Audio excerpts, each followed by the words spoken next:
I can't see anything. Damn, we're off course. No, I can't see it. We're way off. On June the 1st, 1999, as an American Airlines jet prepared to land amid fierce thunderstorms, passengers knew they were flying into trouble. I don't know what made me aware, so doggone aware, that we were going to have a problem. Oh, no! Within minutes, their worst fears would be realized. Other one! Other one! Other one!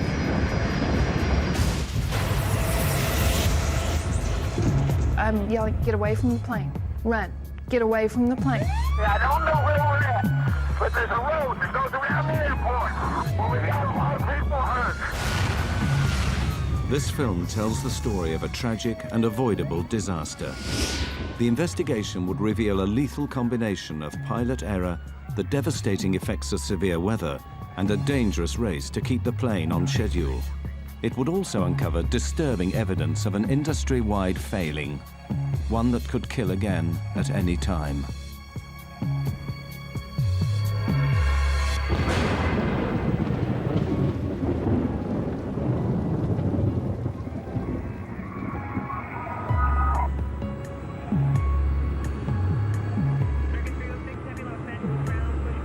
Despite reliable aircraft and extensive training, modern airlines and their crews face unprecedented pressures.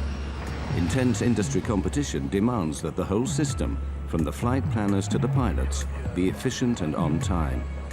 The stresses this can bring would play a vital role in the loss of Flight 1420.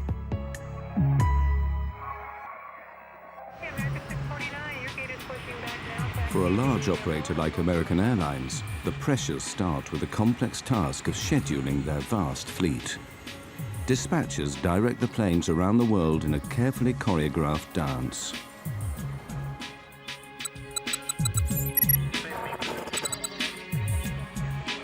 The strain of maintaining this efficiency affects the entire system. Of course, competition has become very intense, a lot of pressure on the dispatchers, pilots, flight attendants, and basically the whole infrastructure to accomplish the mission and make a dollar. Every effort is made to ensure that nothing disrupts these fragile schedules. But there is one variable that no airline can control: the weather.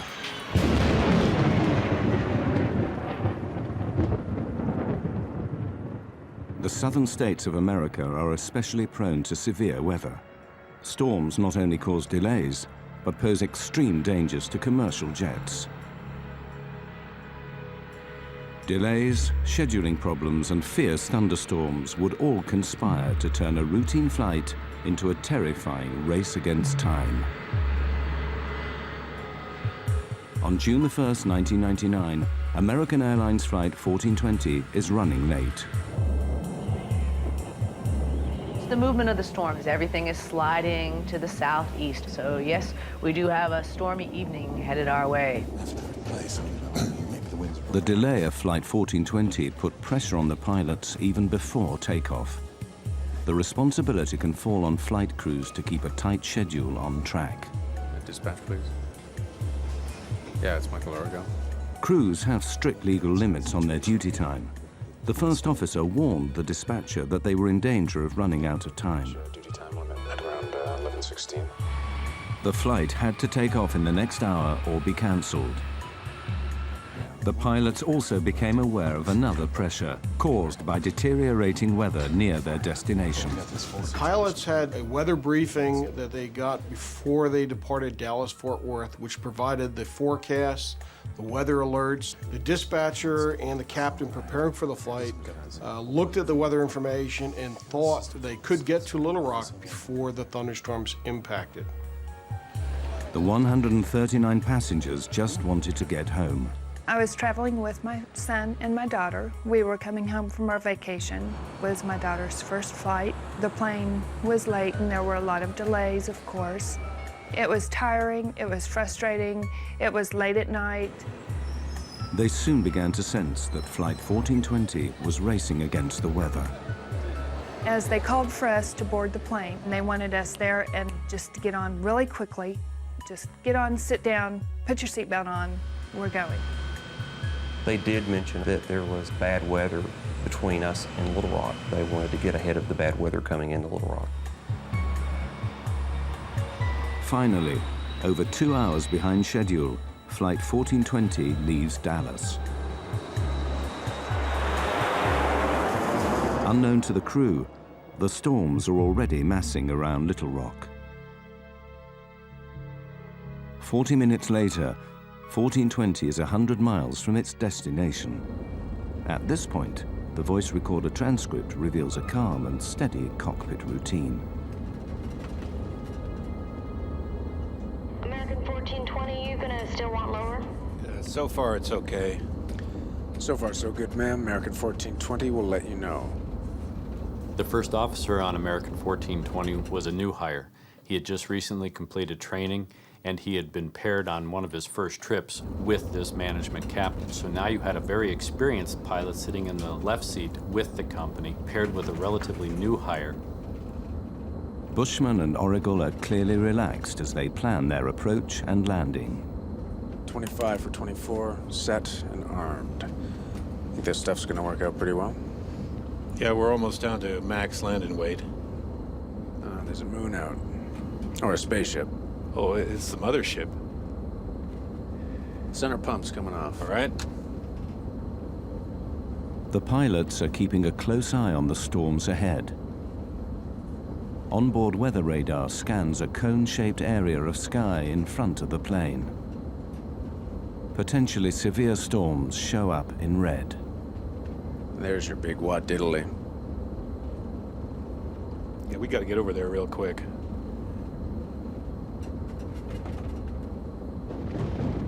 Don't like that. That's lightning. Sure is.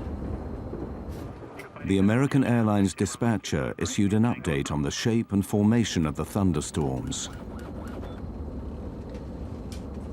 Right now on radar, there's a large slot to Little Rock. Thunderstorms are on the left and right, and Little Rock is in the clear, sort of like a bowling alley approach. Thunderstorms are moving east-north-eastward towards Little Rock, and they may be a factor for our arrival. I suggest expediting our arrival. Dispatcher gave this flight crew the weather information. It appeared to him that there was going to be a gap, or what he called the bowling alley, where you had two types of thunderstorms or two thunderstorms with an alley between it. And that the flight crew, if they had expedited their travel to Little Rock, could probably make it up that alley before the two storms closed together. But as Flight 1420 descends, the plan to beat the storms is about to go seriously wrong. The pilots do not realize that the walls of the bowling alley are closing in.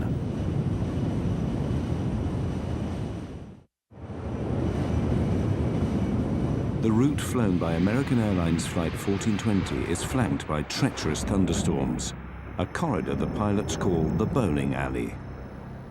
With 80 miles to go, the path to Little Rock still appears to be clear. This is the bowling alley right here. Yeah, I know. In fact, there are the city lights. Straight there. You want to go down? Not yet, but pretty soon. We're about 80 miles from the airport, and we started our descent toward it.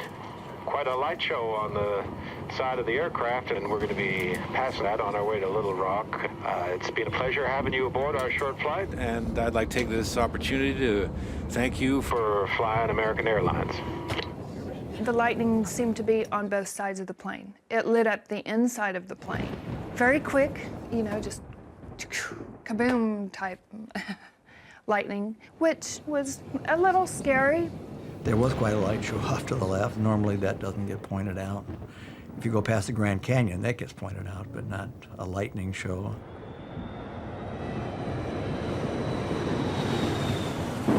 As the plane descends, transcripts of the cockpit voice recordings show that the pilots are aware of rough weather ahead. Descent checks complete. We got to get there quick. Yep. Sit them down early.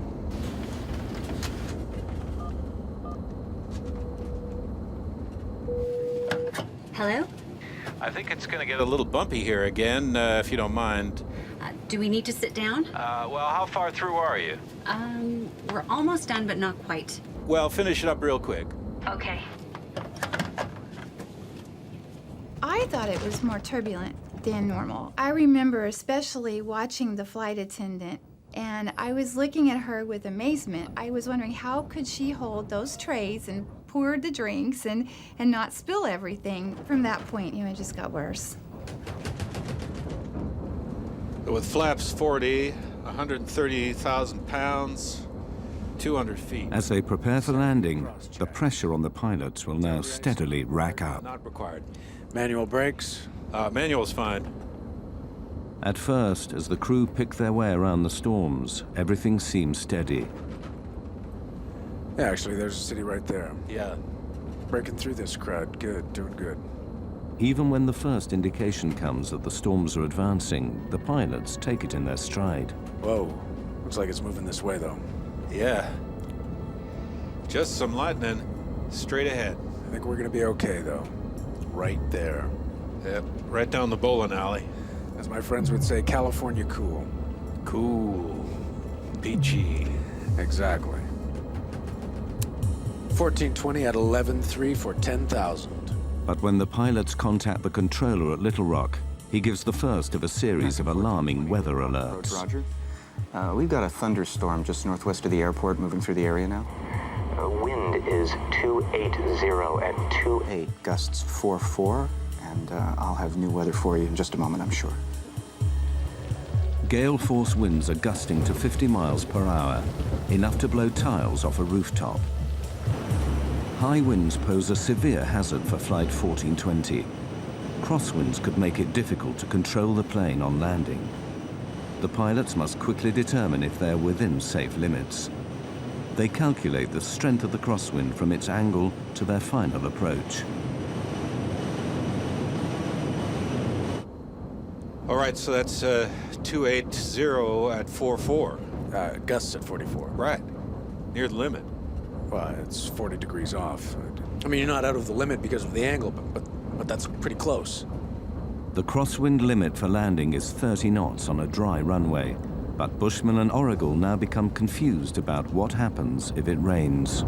Well, 30 knots is the crosswind limitation, but see, 30 knots, that's well, dry. Wet. Yeah, dry. What's the wet? 20. It's 25. The discussion is never resolved, and the crosswinds will soon be gusting well over the limit. Flight attendants, prepare for landing, please.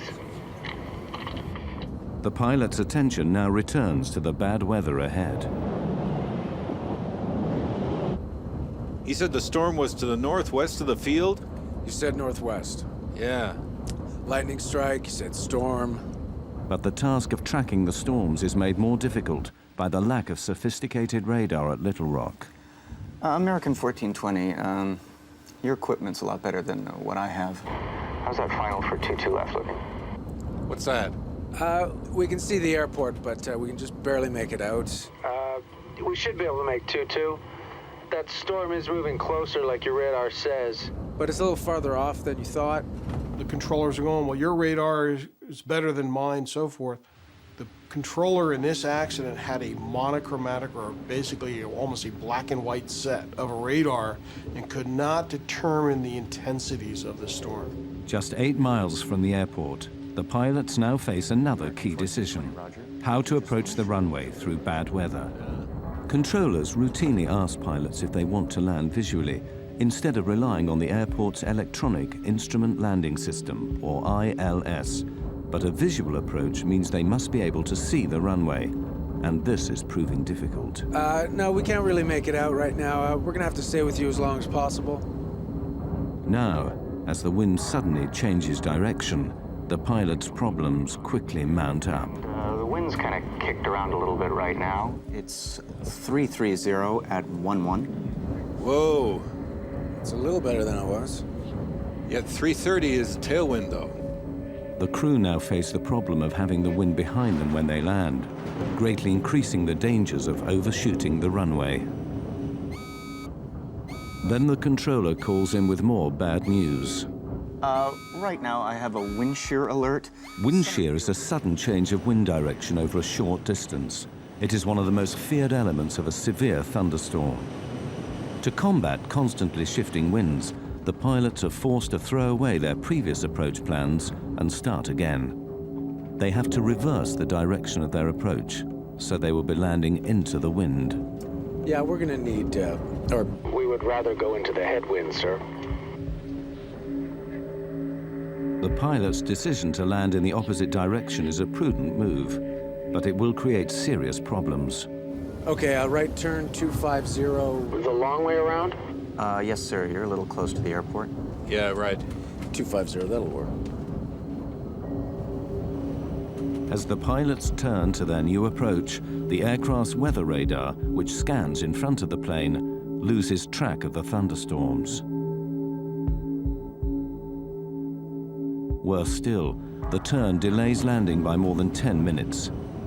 And with every passing moment, the storms are growing in intensity. Runway 4 right, 111.3042. I think that was the airport below us. Yeah, right, okay. Switching runways, keeping track of the storms, all add greatly to the pilot's heavy workload. Okay, 2217, glide slope, intercept all the way down. Missed approached, right turn to 4000. Let's see, you got the airport, right? So Yeah, I don't have the airport. Well, I'm saying you've got the ILS. Yeah, I got the ILS. Airline pilots, they make their money when they're flying into bad weather. When the weather goes down, now all of a sudden the workload starts to increase because you have to factor in low clouds, rain, lightning, thunderstorms, wind. All of these elements start to bombard you the closer you get into the airport environment. American 1420, it appears we have a second part of this storm moving through. The wind now is 340 at 16, gust 34. With the storms worsening, the pilots need to make it to the airport as quickly as possible. You want to accept the short approach, keep it tight? Yeah, but if you can see the runway, because I don't quite see it. Yeah, it's right there. All right. You see it? You just point me in the right direction, I'll start slowing down. Give me flaps 11. Damn, it's heading right over the field. American 1420, did you call me? We got the airport, but we're going right in between clouds. I think it's to my right, Off my 3 o'clock low, about 4 miles. American 1420, that's it. Do you want to shoot the visual approach, or you want to go out for the ILS? A visual approach will allow 1420 to reach the airport faster than one that depends on instruments. I can start the visual. If we can do it. American 1420's cleared, visual approach, runway 4 right. If you lose it, need some help, let me know, please. But a visual approach means the pilots must keep the runway in sight at all times. The transcripts now reveal rising confusion on the flight deck as the captain struggles to fix the position of the airport. Okay, did you notice something? Did you see the airport there? Where? There, okay, right. You're on a base for it, okay? It's right there. Well, I'm on a base now? It's like a dog leg. We're coming in, and there it is, right there. I lost it. You're downwind of it. It's right there. Well, I still don't see it. Just vector me. I don't know. American 1420, monitor 118.7, runway 4 right, cleared to land. The wind now 330 at 21. 18.7 will monitor, American 1420, thanks. Cleared to land, runway 4. See those red lights there. Now, what are they in relation to? There's the runway. There's 2 runways. Yeah, I know. See, we're losing it. I don't see how we can maintain visual. The pilots now have to abandon their direct visual approach and request help from Little Rock's instrument landing system. But this delays landing even further. Approach, American 1420. American 1420, yes, sir. Yeah, there's a cloud between us and the airport, and we've lost the field. We're on a vector. Well, basically, we're on the last vector you gave us. Which is like a dog leg, it looks like. American 1420, can you fly heading 220? I'll take you out for the ILS. This news footage shows the storm on the night of the crash. As heavy rain cuts visibility even further, Captain Bushman becomes frustrated. See, I hate droning around visual at night and weather without having any clue where we are. The thing that was really getting to me was I knew we were getting very low. I knew that the rain was not letting up and that we were being jolted around quite heavily. See how we're going right in the middle of this crap? Right. Approach American 1420. I know you're doing your best, sir, but we're getting really close to this storm, and we'll keep it really tight if we have to. The plane was rocking and rolling at that point. It was pretty doggone unstable. I don't know what made me aware, so doggone aware, that we were going to have a problem. I don't know what did that. As Flight 1420 lines up for final approach, they are heading straight into the heart of the thunderstorm. The crisis for the flight crew is about to get even worse.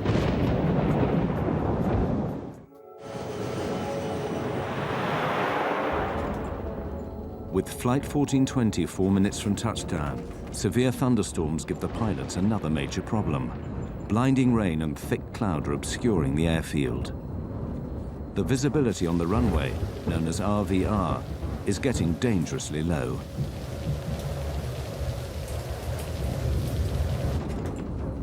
We're going right into this. American 1420. Right now we have heavy rain on the airport. I don't have new weather for you, but visibility is less than a mile. And the runway 4 right RVR is 3,000. Visibility is down to 3,000 feet. The pilots are unsure if it's safe to land. 3,000? Roger that, 3,000, American 1420. This is 4 right, correct? American 1420, that's correct, sir, and runway 4 right, clear to land. The wind's now 350 at 30, gusts 45. Can we land? 030 at 45, American 1420. 3,000 RVR, we can't land on that. No, 3,000 if what you do look we at... need? No, it's 2,400 RVR. Okay, right. Yeah, we're fine. All right. 15. Landing gear down. And lights, please.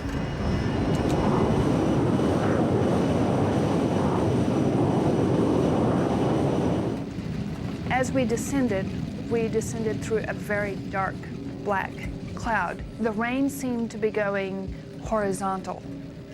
It was windy enough, apparently outdoors, that the plane was moving around a lot. I'd never done this before. I buckled up really tight, almost uncomfortably tight, and I was concerned enough. I put my shoes back on and got ready to go. There was something going on that made me very nervous. The crosswinds are way over the limit. The pilots could divert to another airport, but they don't, even as the weather gets worse. Wind shear alert. Center field wind 350 at 32. Gusts 45. North boundary wind 310 at 29. Northeast boundary wind 320 at 32. The jolts seemed to be much stronger than I'd ever felt. You could tell that the thunderheads were extremely close to the plane. I said words to the effect that if he tries to land in this weather, we'll crash. Flaps 28. Add 20. Then visibility falls drastically below the limit. American 1420, the runway 4 right RVR is now 1,600. Damn. The crew are rattled.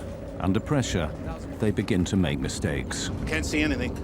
Looking for 460. It's there. Couldn't see anything. The wind was throwing the plane around so violently. I think it was enough of a crosswind that I was afraid we were going to land on the wing. We felt like we were going to tip over. I mean, it just felt that bad. You want 40 flaps? Yeah, I thought I called it. I knew the way he was jockeying the plane and the sounds of the engines that he was trying to get lined up for the runway, and I couldn't see it, and I couldn't see it, but I could tell we were close, and I kept thinking, where's the runway? 1,000 feet. 20. 40-40 land. This is a can of worms. Wind is 330 at 28. I'm gonna stay above it a little. There's a runway off to your right. You got it? No. I got the runway in sight. You're right on course. I got it. Stay where I you got it. I got it. Most of the people at that point in the plane were just holding on really tight, just looking forward. I mean, like rigid. I suspected the worst. I mean, I really did. We might not get down.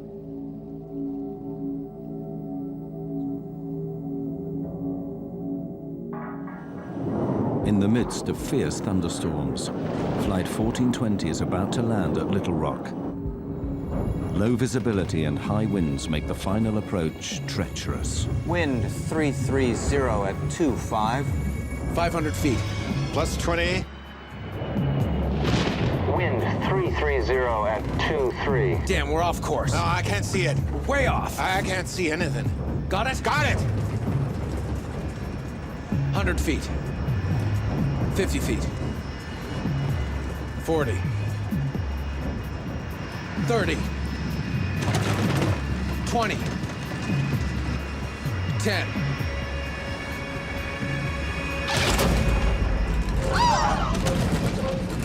We hit the runway real hard. We didn't slow down. We're down. We're sliding. Oh, no. We were still going very, very, very fast. And at that point, I thought, we're dead. On the brakes!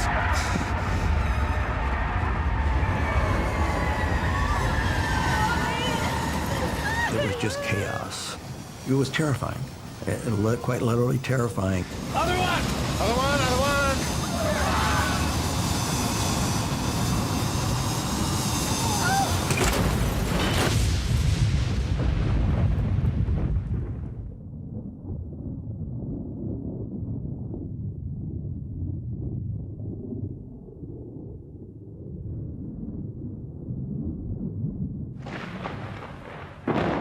When the plane actually stopped, there was a moment of absolute, total silence.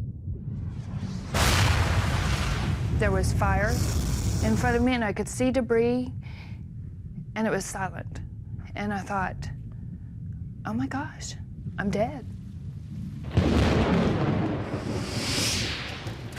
Well, I knew we were in deep trouble. You know, it's a process that started, and in some way it's got to end. It's going to end, and when it ends, how do I get out of here? Within those minutes, I heard a small scream, and I heard it get louder and louder and louder, like it was on a megaphone. And it hit me, that's my daughter. And it's like, oh, okay, we've got to get out of here. You know, we got to do something. The passengers struggled to get out before fire engulfed the cabin. I had a broken scapula, dislocated shoulder, and cracked ribs, and all sorts of stuff going on, but I didn't feel a thing. I just wanted to get out. I was not going to die in that thing. I got out of that plane probably in 10 seconds. It's like being in war. Go, go, go. I'm yelling, get away from the plane. Run, get away from the plane. Go, go, go.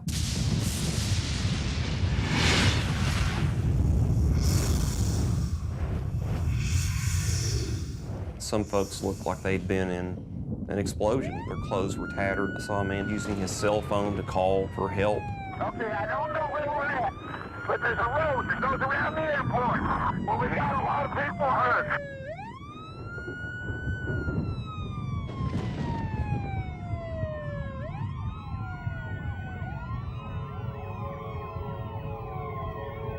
Traveling at over 100 miles an hour, the aircraft ran off the end of the runway, plowed down a 25-foot embankment, and slammed into a steel walkway.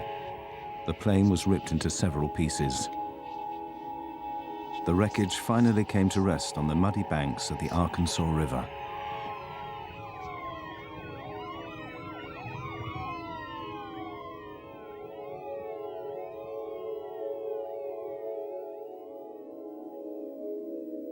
Ten passengers died in the crash. Captain Bushman was killed instantly when the cockpit was split open by the steel walkway. It was a shame I hadn't, literally a shame that I had not done more to save people. That's the worst nightmare I have.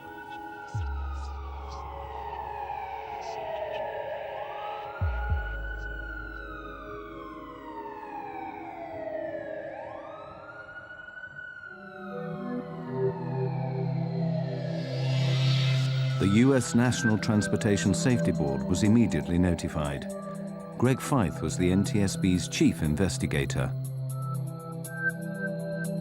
The night American 1420 happened, I received a phone call about 1 o'clock in the morning. from our communications center at the NTSB advising that there had been an aircraft accident at Little Rock, and there may be some fatalities involved.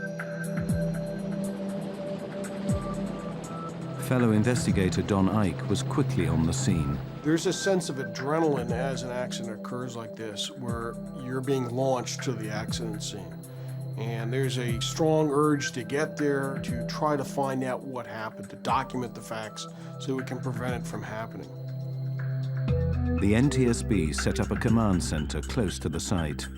They would spend the next 18 months piecing together the events that led to the crash.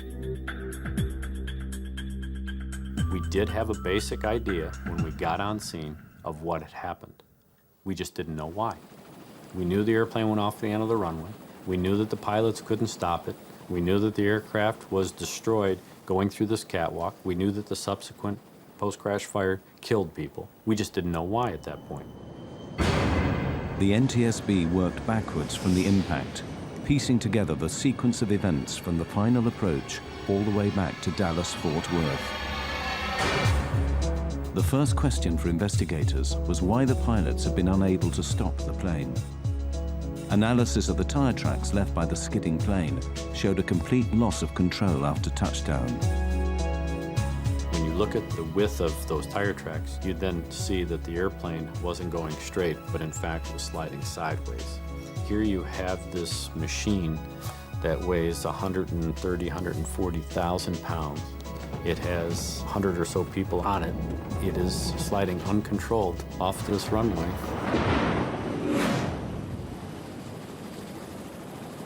Something had gone terribly wrong on landing, and investigators had to find out why. They questioned the survivors of Flight 1420, who would provide an extremely important clue.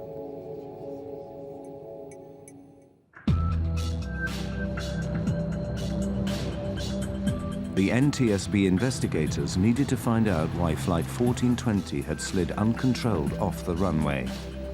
They set out to interview surviving passengers, many of whom were local to Little Rock. Their eyewitness testimony would point the inquiry towards the most important mechanical system used to slow a plane down after landing. We were really interested in were those passengers that were sitting in a position right near the wings who could look out the windows and tell us whether they saw the ground spoilers deploy. Spoilers are large flaps that flip up on landing, literally spoiling the airflow over the wings. This prevents them from giving lift and allows braking to take effect. Crucially, none of the passengers saw the spoilers deploy. To check their testimony, the NTSB examined information from the airplane's black boxes. The flight data recorder, which monitors the systems on board during flight, confirmed that the spoilers had failed to deploy. The implications were catastrophic. Flight 1420 had no hope of stopping in time. On the brakes! We're sliding! Oh, no!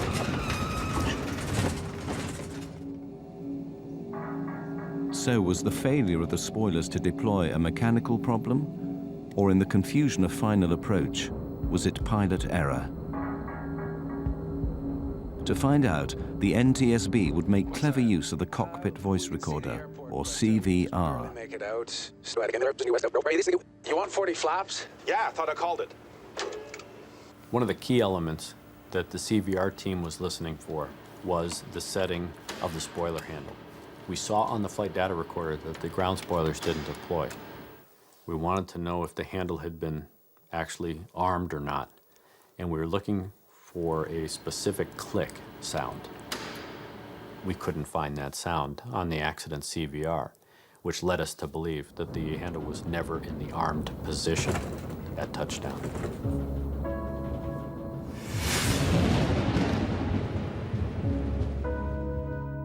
Intensely busy in the cockpit, the pilots simply forgot to arm the spoilers.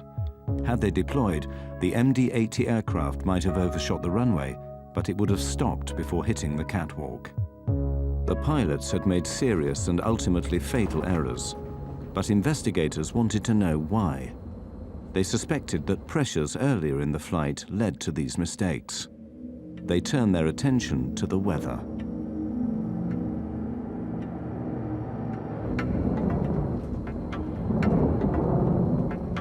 clear to us that severe weather had been in the area around the time of the accident. How it played a part was one of the things we had to try to discover. And putting the radar images in, the observations, trying to put it all together, would take weeks, of course, to get this information done. The NTSB wanted to know what role the weather had played in the crash, and had the pilots been fully aware of the dangers. See how we're going right in the middle of this crap? One of the concerns that all pilots have when they're trying to land an aircraft is, of course, making sure that the crosswinds that they may experience don't exceed the capabilities of either themselves or the aircraft. The wind's now 350 at 30, gusts 4-5. Can we land? This particular flight crew had a limitation, not imposed by themselves, but imposed by the company, and that was that they were not allowed to exceed a 10-knot crosswind on a wet runway. Crosswind limits are clearly stated in the operating manual. The crew of 1420 were flying beyond regulation limits. This is a can of worms. There's a runway off to your right. You got it? No. The effect of the winds can be seen in this NTSB animation, showing the captain's desperate last maneuvers. Winds definitely impacted the flight. If you look at the animation, you'll see them fighting the winds. Definitely not good. We're down. On the brakes. Other one. But when you start talking about a wet runway, thunderstorms, not good. But were the pilots of 1420 aware of the hazards posed by the severe weather? For the NTSB, previous accidents had made the dangers of thunderstorms all too clear. In 1994, a US Air DC-9 fell victim to wind shear in North Carolina. The plane stalled at 250 feet and fell from the sky. A Delta TriStar crashed after flying into the most severe kind of wind shear that created an intense downdraft of air. So, should the crew of 1420 have aborted the approach? There's the runway. There's two runways. Yeah, I know. See, we're losing it. I don't see how we can maintain visual. This NTSB weather animation overlays the path of the aircraft with ground radar images of the storm. Bushman and Origal landed in lightning, torrential rain and hail, and the crosswinds gusting well over the limit. Based on the information that we had from ground-based weather radar, the flight crew of 1420 should have been seeing majority of that storm. They would have been seeing the leading edge going green, rapidly changing the yellow to bright red. Can't see anything. Looking for 460. As they progressed towards Little Rock, they started to paint the bad weather not only on their onboard radar, but they could see out the window lightning. And one of the key statements that this captain made, which basically summarized the entire flight, was the captain saying, I hate droning around visual at night in weather without having any clue where we are. I hate droning around at night when I don't know where I am. That was such a key statement. It was at that point, by an experienced 10,000-hour captain, that he should have abandoned the approach going into Little Rock and either gone to his alternate or made his way back to Dallas. But to make a statement like that and then continue an approach to an airport where you have a thunderstorm in progress over the airport is a recipe for disaster. But the pilots were not the only ones to be heavily criticized. As the investigation continued, American Airlines flight policy would come under fire, and an industry-wide scandal was about to be exposed.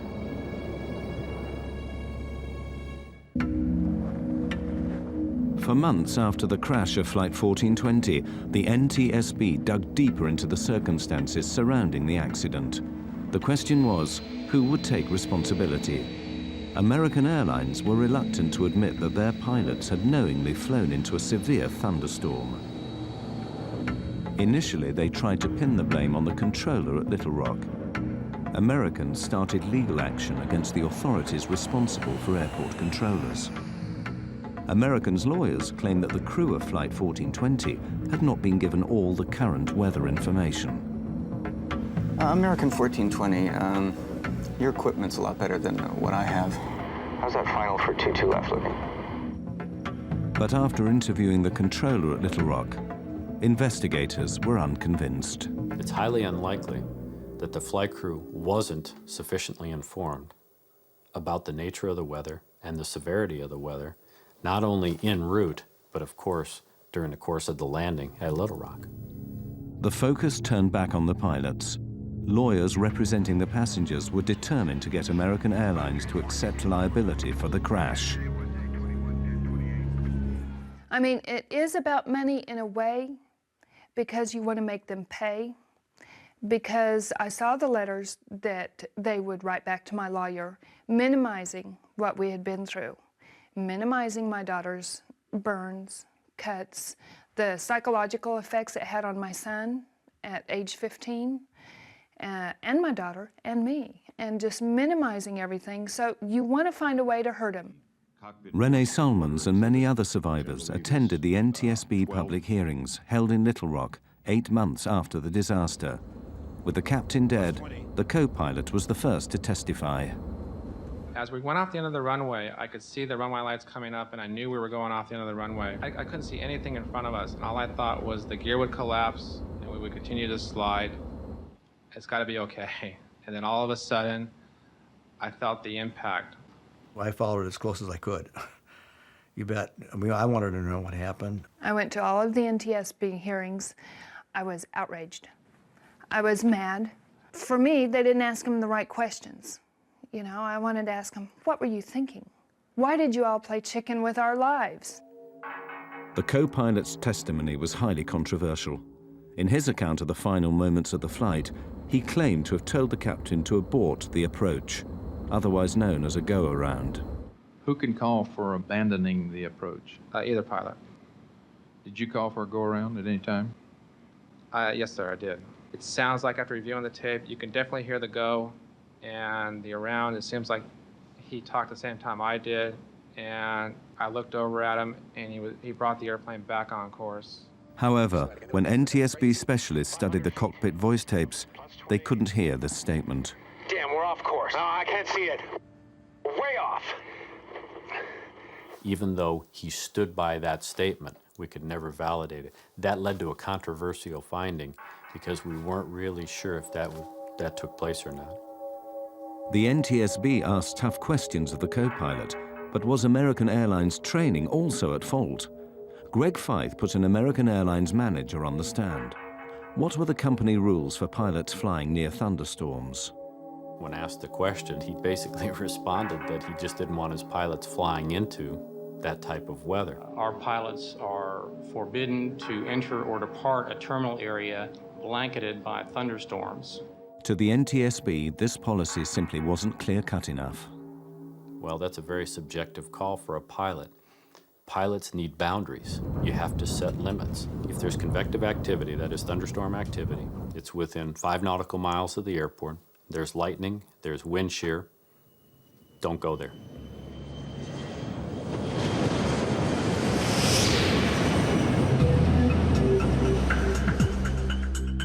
The deeper they looked, the more the NTSB found that flying into thunderstorms was disturbingly widespread. Extraordinary evidence given at the hearings revealed that the problem spread through the whole industry.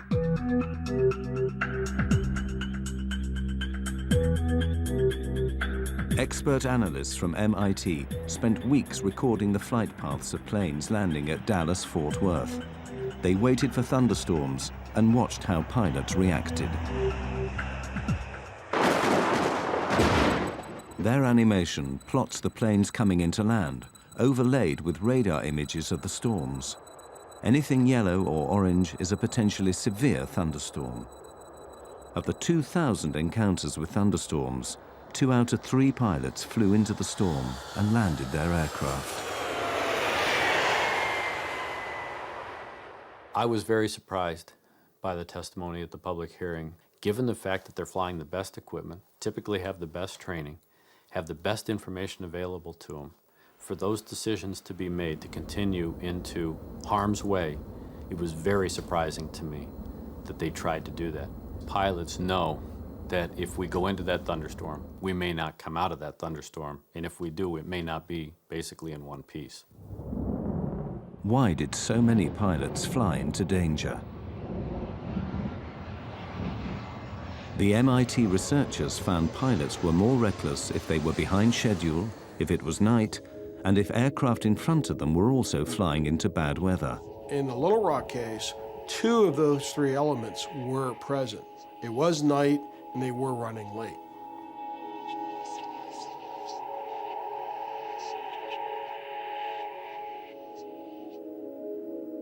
The MIT investigation was chilling evidence that the crash at Little Rock was part of a much wider problem. We're not seeing a major improvement, put it bluntly. There's a limited time for training. Weather was a significant part that set up the stage of this accident. We do not condone any operation to be conducted in such weather. It is a known severe weather hazard, and it should have been suspended, no operation. Ironically, it also emerged that new technology may be partly to blame for bad decision-making. We're desensitizing pilots. We're putting weather radar on board aircraft. We're putting wind shear detection systems on airplanes. Most of these systems only react when you're in the hazard. That time, it may be too late. But the root causes behind the crash of 1420 went even deeper.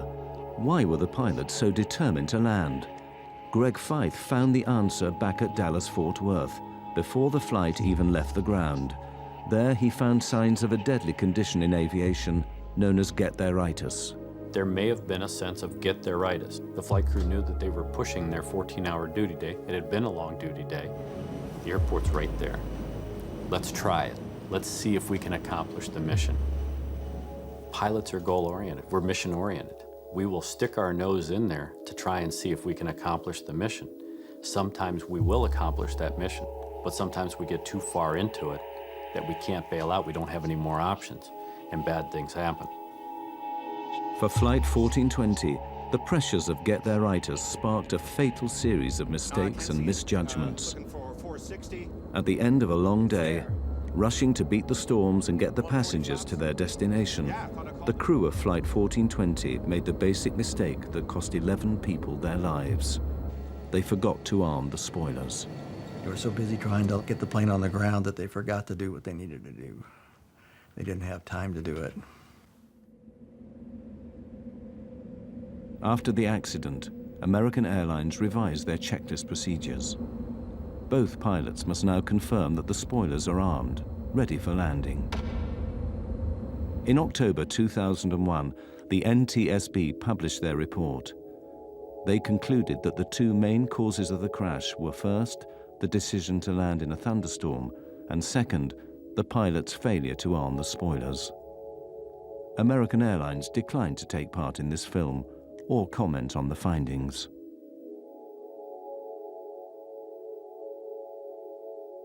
As an investigator, I had over 2 years to basically criticize and determine what the captain was trying to accomplish.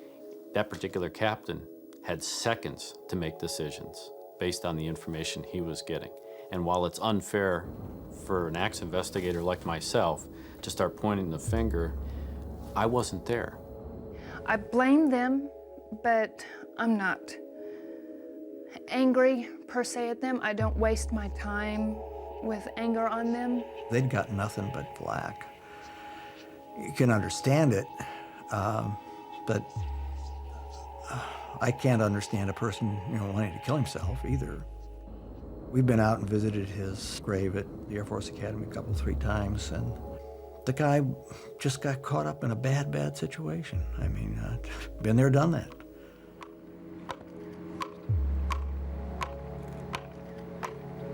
One year after the crash, the survivors of Flight 1420 gathered at the site to remember those who died. For surviving passengers, the effects of the crash are long-lasting and profound.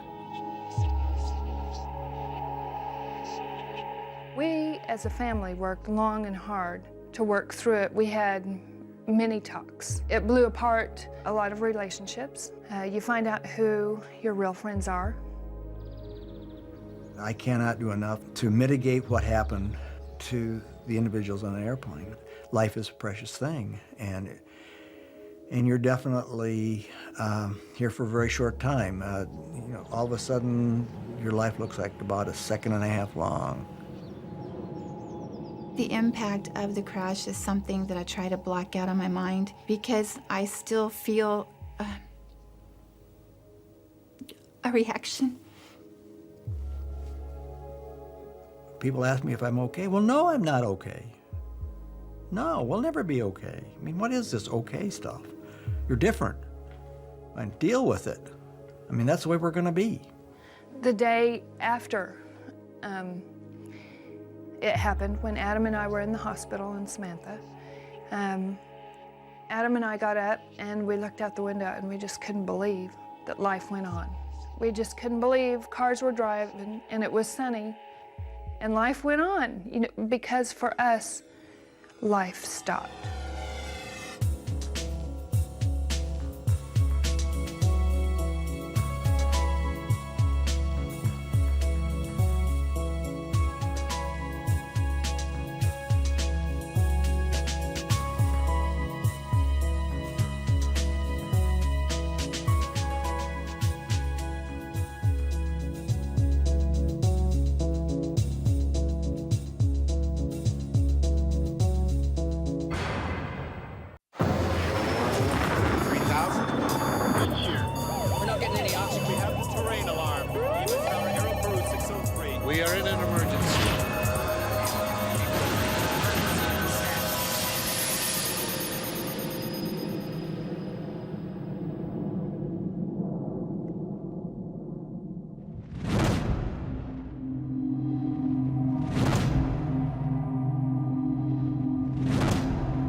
A giant aircraft stands on the tarmac at Marseille in France. It's been taken over by hijackers who are preparing the worst terrorist atrocity the world has so far seen. The men are heavily armed and carrying powerful explosives. The French Prime Minister faces a terrible dilemma. Storm the plane, lose 173 passengers and crew. But let it take off, and there'll be an even bigger price to pay. This will become a blueprint for defeating a terrorist hijacking.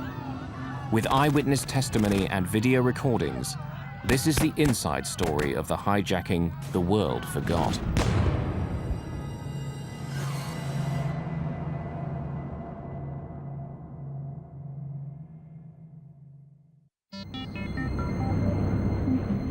It's Christmas Eve, 1994. An Air France jet is on final approach to Algiers airport. It's the early morning flight from Paris to this former French colony on the north coast of Africa. The plane is an Airbus A300 with a crew of 12 on board. 3 greens. This is no ordinary landing. Algeria is in a state of civil war. The area around the airport has been the scene of fierce fighting. There's a very real threat of missiles being fired at the plane as it comes in to land. The flights to Algiers are only done by volunteers because of the terrorist threat. We're all aware of it. We accept the risk. So dangerous is it that Air France, the French state airline, has asked its government if it really needs to continue these flights to Algiers. So far, there's been no reply. 100 feet. 50 feet. 20 feet. Lever thrust engage. The captain of Air France Flight 8969 is Bernard Delem, a highly experienced pilot. This is his first ever television interview. The events are still so threatening to him that he'll only appear in silhouette. There were some security measures, like on any other flight, and a few extra ones since we were in Algiers. But at my level, I had no qualms about flying there. Even now, 10 years later, I can still say that I like doing in Algiers. The plane will only be on the ground for the short time it takes to clean, refuel, and board the passengers for the return flight. They're mostly Algerians, but many are French, escaping for a while the perils of life in Algeria. 3 years earlier, Islamic fundamentalists had won the elections there, hoping to install an Islamic state. But then the military seized power and imprisoned their leaders. Since then, Algeria has descended into chaos. Like every other year, I decided to come and spend the holidays in France, and I had a cousin with me. I was chief stewardess at Air Algeria, and I wouldn't take any other flight but Air Algeria normally. But when I arrived at the airport, there were no seats left. The flight was full. But an Air France booking agent suggested that I take the Air France flight. So I did. At least I'd be certain of taking off. Boarding is nearly over, but then, another sign of the fraught security situation, police board the plane for one more check. Presidential police, you two take the rear.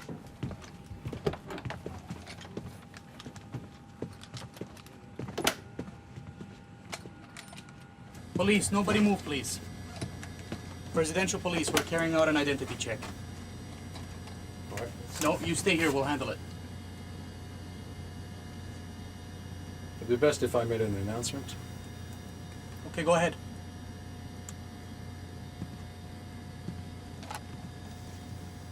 Ladies and gentlemen, good day. This is your captain speaking. There will be a short delay while the police will come to their cabin to carry out a passport check. Please remain seated. We apologize for the inconvenience. We should be on our way shortly. Passport. Passport. When they came towards us, they were armed. And that's really unusual. Passports, please.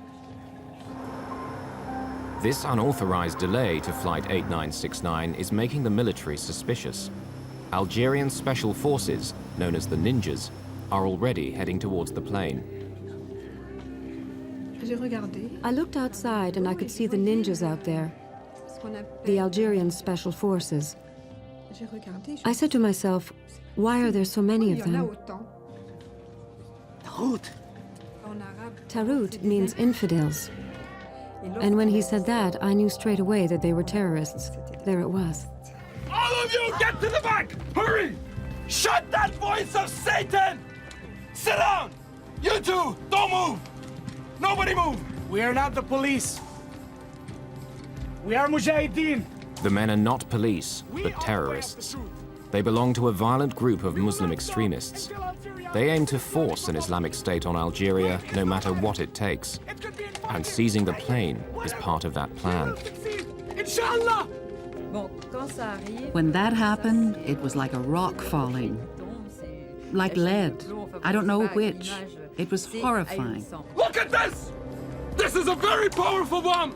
There are others just like it! Ready for a great fireworks show in the sky! We are the Mujahideen of the people! God has chosen us to die, and you to die with us! The leader, 25-year-old Abdullah Yahya, is a notorious killer. There is nothing to fear! God awaits us all in his heavenly paradise!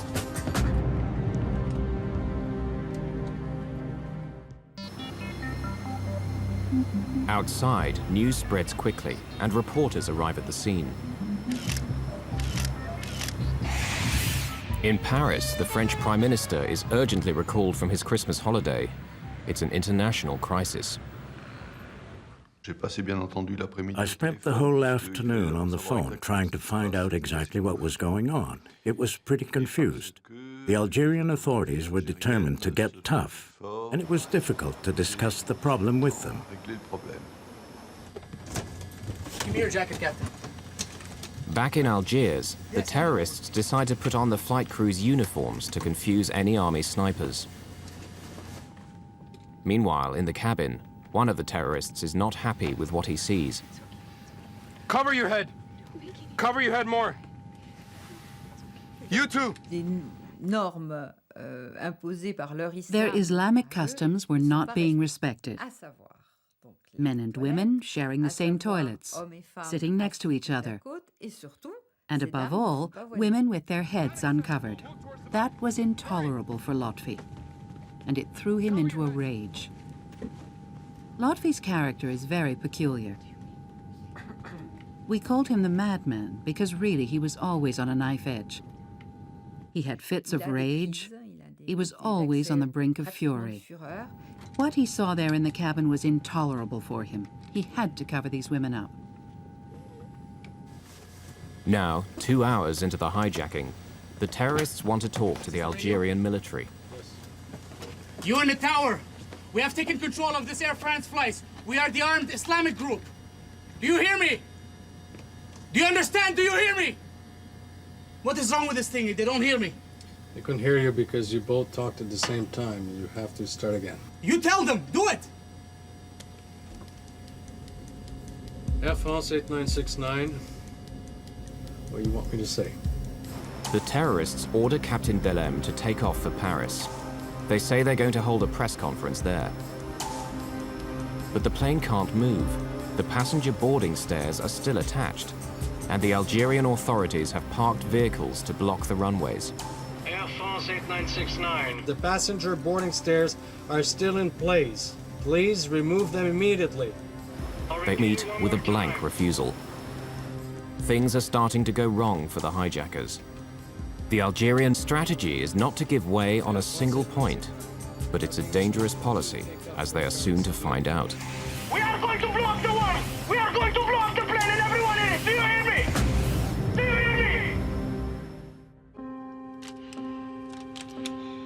Armed terrorists have hijacked an Air France jet at Algiers airport. They want to leave for Paris, but the government won't let them. It's a stalemate, for the moment. I'll say it one more time. Please remove the boarding stairs so that we can leave for Paris. You think we are joking? We will show you how we are joking. We are soldiers of God. We are ready to die. We will show them. The terrorists are about to send a message to the Algerian government. During the passport check, they've identified among the passengers an officer of the Algerian police.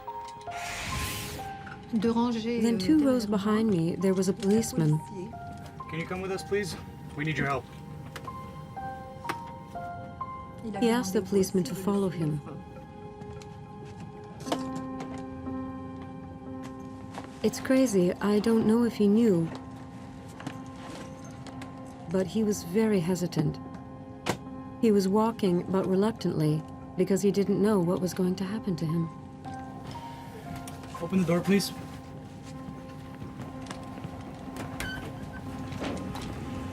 So please take our message to the government.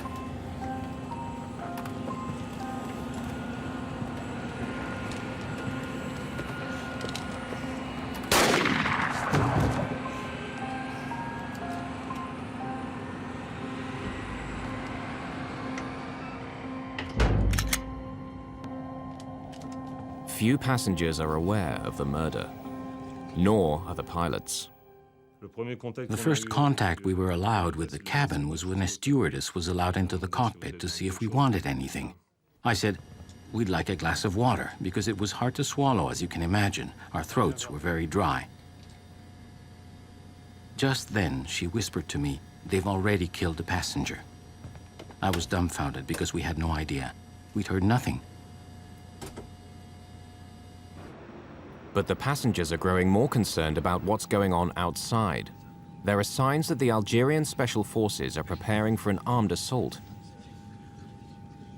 The biggest worry that we all had was that the ninjas, the Algerian Special Forces, would attack the plane. Things were going on inside the plane, sure, but anything that would come from the outside would upset things, and that scared us. As French Interior Minister at the time, Charles Pasqua knows exactly how the ninjas operate. They were trained by us. We were taking a considerable risk by letting this plane stay in Algiers, because we knew that although the Algerian forces were perfectly capable of ending the siege, it would have ended in a bloodbath.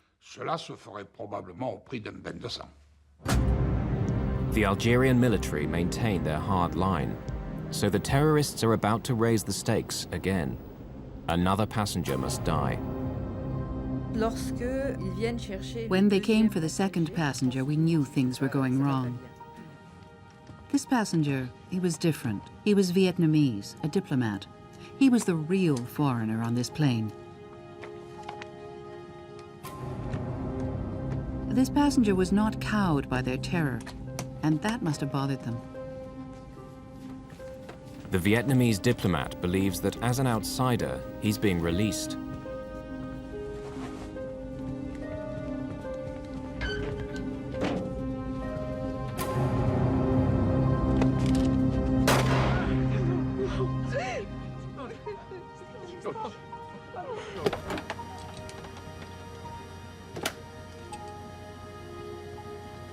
The stewardess went back to the cabin and came back with a bottle of water and some glasses. She served us and whispered, "It's not one now, it's two." Immediately, I realized that we had really hit the jackpot. As the hours go by, the crew and passengers begin to recognize the different personalities of the four men.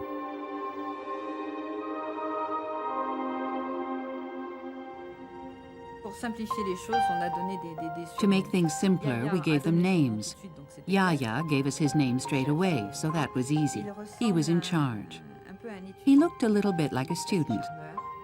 He was friendly enough, very calm, except when he flew into a rage, and then he would act like a gangster. Lotfi, the madman, was the one who insisted we follow their laws, the one who was the most fanatic, the most fundamentalist. He'd already been in prison and been tortured. He had a hatred of the government, and he had a very short fuse. He was the dangerous one, the real psychopath. The third one didn't have a name. We called him Bill. He was a little bit simple. You wondered what he was doing there, and you could see him wondering the same thing. It was an error in casting. He was more of a goat herd than a terrorist. Then, finally, there was the killer. It was he who did the shooting, and who cleaned his gun afterwards without any remorse or feeling. I wonder if he knew what he was doing. The killer in the group is becoming increasingly bizarre.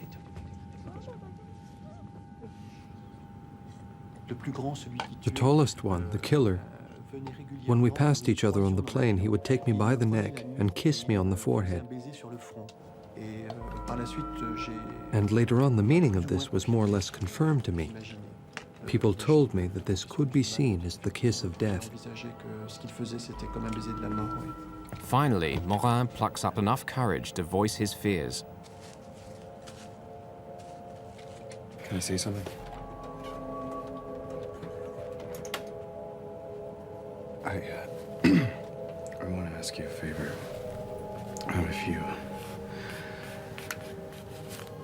If you decide to kill me, I want you to promise me. I don't want to be killed by a bullet in the back, because when I die, I want to be able to see your face.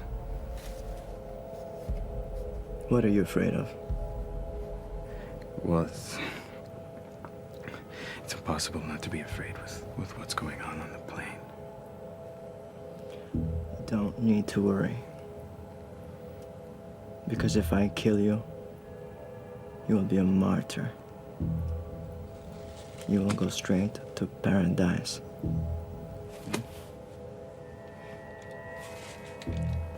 I can tell you that it didn't make me feel any better. In Algiers, it's stalemate. Neither side is giving way. In Paris, the French leaders are frustrated. They believe their own special forces could bring the hijacking to a safe end. But the Algerians refuse to let foreign troops in to sort out an Algerian problem. I asked the Algerian authorities extremely forcefully and urgently to let the plane take off, because I considered that it was a French plane belonging to Air France, which, although it had on board a majority of Algerians, had dozens of French there too. So it was for us to solve the problem.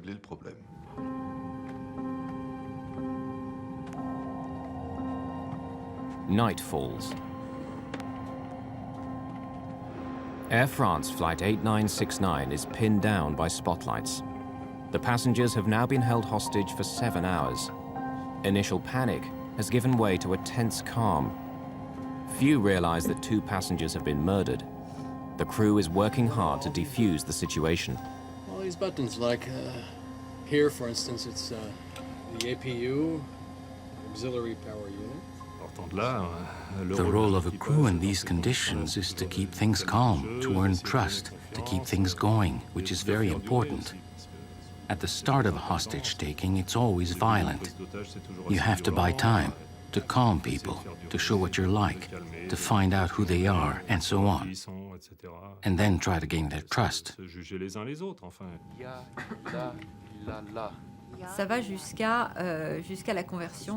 There was the conversion to Islam of 2 stewardesses, of whom I was one. It was a request from the terrorists. I don't have any disrespect for believers, but if it could help calm the terrorists down, then I didn't have any problem faking a conversion. We are going to blow up the world! We are going to blow up the plane and everyone in it! Do you hear me? Do you hear me? Through the night, the threats and ultimatums continue. But the Algerian government will not give in. It's a battle of wills. At one point, it was quite calm. I made a tour of the cabin about 2 in the morning. There were 2 of them lying on the floor, between door 1 left and door 1 right. I thought, look, 2 of them are asleep, one's at the rear, there's only 1 in the cockpit. If an assault took place now, maybe it wouldn't be so bad. But that's as far as it went.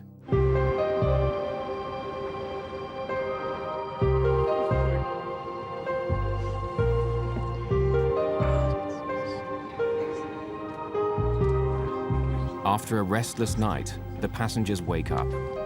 It's Christmas morning. It was a marvelous gesture. There was one person we called Father Christmas because he said, "You've worked hard enough, now it's my turn." And he took round all the bottles of water and glasses to the passengers. The passengers joined in. That's to say, they tried to eat something, to do normal things, to make the atmosphere a little bit more normal and a little less stressful than it really was. It was the waiting, because in reality, we could do nothing but wait. During the night, the French government has decided to send its special forces to the island of Majorca, as close to Algeria as possible without being accused of interfering. Colonel Denis Favier was then a major in charge of the French counter-terrorist unit, the GIGN. Since the hijacking, it's feared that terrorists have put a price on his head, and he doesn't want his face to be seen. The decision was taken to send GIGN to Majorca. An Air France aircraft was put at our disposal, identical in every respect to the hijacked aircraft, as well as an experienced crew who knew the technical side, all the details of the plane. En route to Majorca, Major Favier's men have familiarized themselves with every detail of the A300 Airbus, in the expectation that they will get the chance to attack the plane. Back in Algiers, the terrorists release some passengers, mainly women with young children or people with serious medical conditions. But there are still over 170 people on board, a handful for the 4 young terrorists. And the passengers are not who they thought they would be. I don't know how the terrorists organized their business. They certainly put a lot of thought into it. They obviously wanted to seize a symbol of France, and Air France is a national symbol. But perhaps they didn't realize that in an Air France plane at Algiers, most of the passengers would be Algerians. 138 of the passengers are Algerian citizens. The terrorists offer to release them, leaving only the French nationals on board. A gruesome indication, perhaps, of their final plan. However, the Algerian passengers refuse to leave. It's true that in Algiers they were going to free some of the passengers, and they refused to get off. I think that one of them said, if we leave, then afterwards they're going to kill the crew, so I'm going to stay. I think that this man was sincere. I can't explain it, but it was the truth. The Algerian government has another trick up its sleeve. They've managed to identify the terrorist leader, Yahya, and bring his mother to the microphone to try to weaken her son's resolve. Ma! Ma! I love you, but I love God more! The Algerian government's tactic misfires. It sends Yahya into a boiling rage. They went and got my mother. Can you imagine that? My mother! They went and dragged my mother over here! How many French are back there? One man and woman. Go get the man. What do they think they're playing at? What do they think they're doing?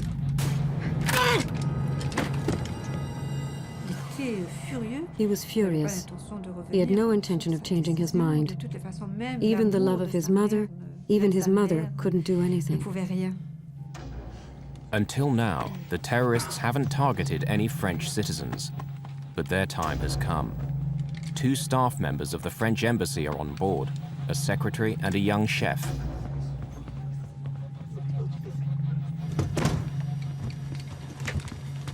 Okay, now we will teach you how to play games with us. Are you listening to me? You tell them that if they don't let the plane take off, we will kill every single passenger one by one. Tell them. My name is Yannick Beignet.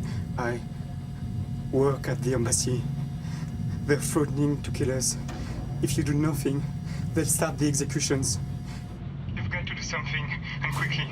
Quick as you can. We care nothing for you. We are soldiers of God. We'll kill him and we'll throw him outside the door. You can come and pick him up. Get me a magazine. He was terrified, Yannick. He was looking at me, but he was terrified. Was he pleading with me to help him? Was he? You two, we better off going back to your places. Go!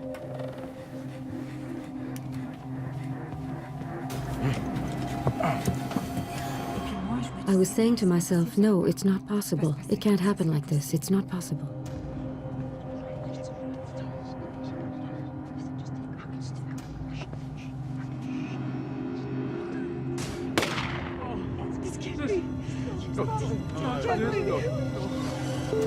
The door-open warning light confirms that the terrorists have carried out their threat.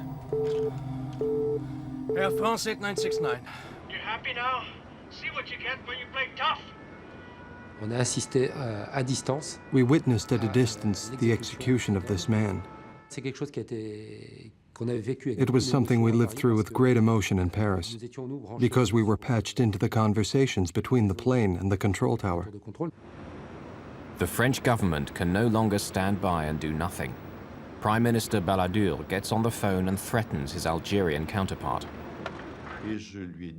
I told him that I would hold the Algerian government responsible for what happened and make it known to international opinion.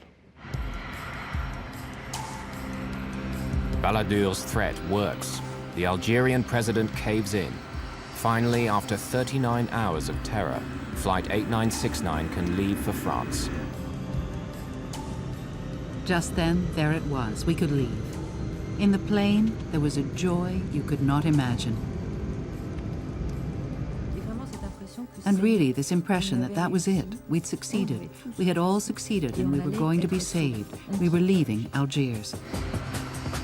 But there's a problem. All the time they've been on the ground, the captain has kept the auxiliary power unit running. It's a small jet engine in the tail of the plane which keeps the power supply going. It uses around 4 tons of fuel a day. Now there isn't enough to reach Paris. Only Marseille on the southern coast of France. Navigation lights. On. Air conditioning packs. Flight 8969 prepares to take off. The crew are relieved to be going home. Both they and the passengers believe that whatever the future holds, it can't be as bad as what they're leaving behind. They don't realize the horror that awaits them.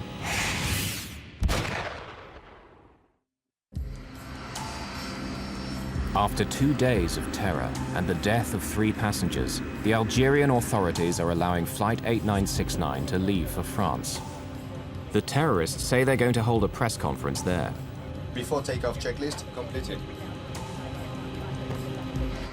But Captain Delem wants an urgent word with the terrorist leader. What is it? What's wrong? Look, since the start of this whole thing, I followed your instructions. You want to get to Paris to talk to the journalists. I'll take you there. But I want to know if you're going to blow up the plane between Algiers and Marseille. Why do you ask if I'm going to blow up the plane? Because the responsibility for these passengers is on my shoulders. No, there's nothing to worry about for you or the passengers. We fly to Marseille, like you said, refuel the tanks, and then we go to Paris. I give you my word. All right. Good. Let's go. Me, I believed them when they told me that the plane would not be blown up between Algiers and Marseille. I don't know if they would have given me the same answer between Marseille and Paris. When someone's got explosives, they're not for making a birthday cake.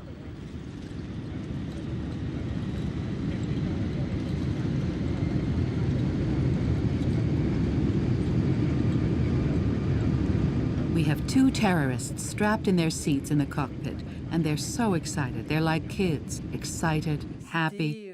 What's more, they'd succeeded. At 3:30 in the morning on the 26th of December, the plane approaches Marseille airport.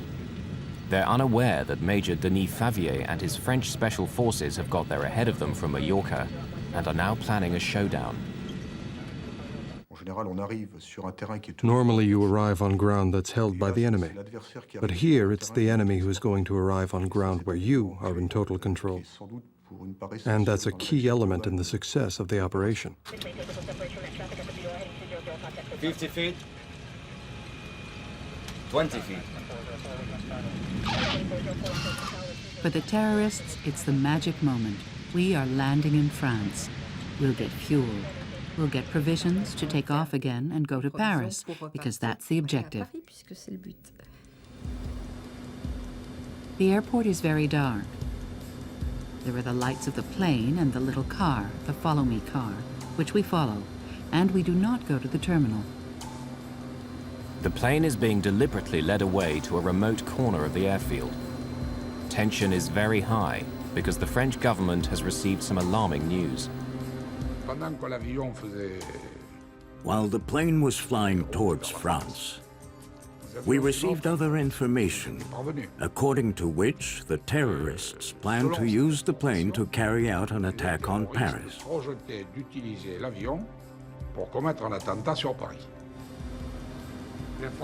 The information was credible, and we took it seriously. So the decision was made that no matter what, the plane would not take off from Marseille. No matter how high the price may be, the plane would not take off.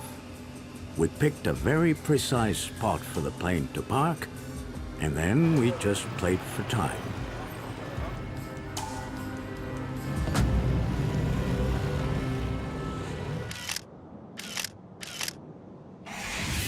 The French tactics will now be dictated by Major Favier. His plan is to wear the terrorists down. Whilst always appearing conciliatory, the French will spin out negotiations as long as possible. They know that Yahya and his men must be tired. The hijacking has now gone on for almost 2 days. Air France 8969, we require immediate refueling. 27 tons!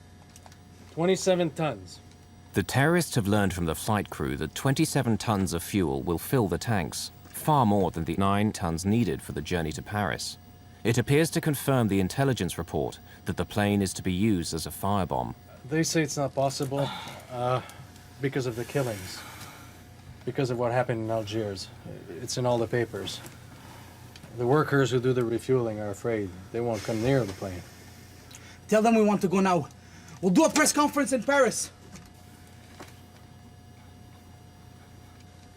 Air France 8969, they want to leave for Paris right away. They wish to hold a press conference in Paris.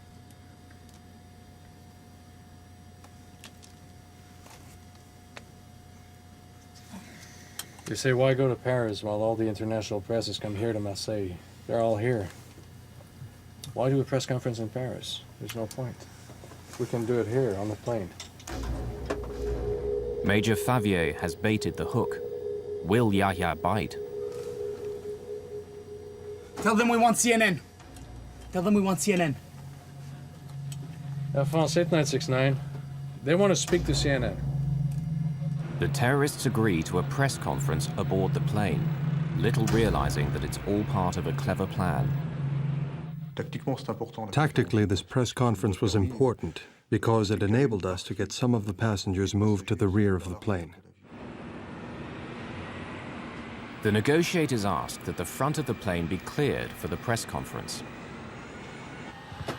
The real reason is to create a clear area for the French special forces when they storm the plane.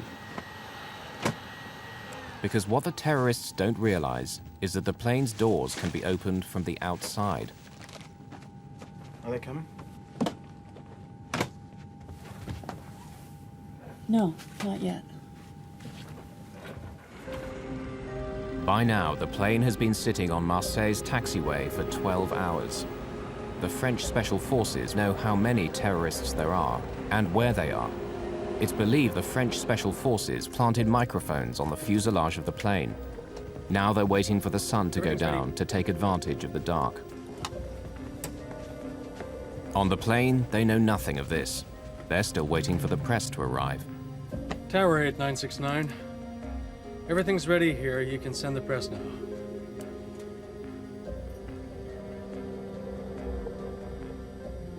(8969), what do you mean they're not ready? No. You said they were ready over an hour ago and you were going to get them. Come on, there's not much time left. There must be hundreds of journalists there. This will be the biggest scoop of their careers. They're up to something. We can't stay here. I assure you, it's... Captain, move the plane over there.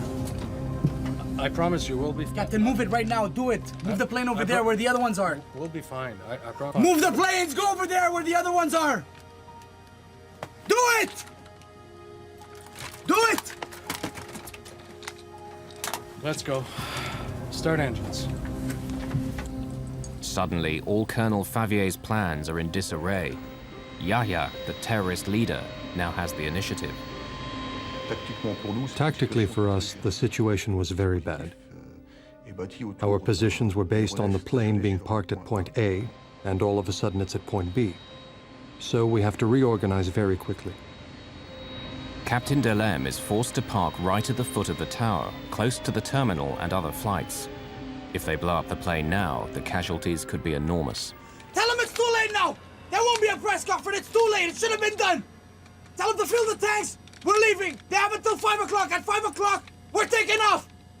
Tell them, Captain, do it. I've had it. Do it. Air France 8969. Major Favier is having his men picked up as fast as possible to move to new positions. He puts snipers on the terminal roof, where they'll have a view of the cockpit. He only has a few minutes to set up his emergency plan, a cavalry charge of passenger boarding stairs. 3 air stairs and 30 men. This is the plan. Penetrate by the 2 rear doors, with 2 teams of 11 men each at the rear right and rear left doors, and then a penetration by a smaller team of 8 men at the front right door to gain control of the cockpit, since we know that the terrorist leader is in the cockpit. Our intention is to cut off the cockpit from the rest of the plane. By 5 o'clock, no fuel has been delivered. The authorities have no intention of allowing the plane to take off. 5 o'clock comes round, and there, it's the moment when Yahya has to do something.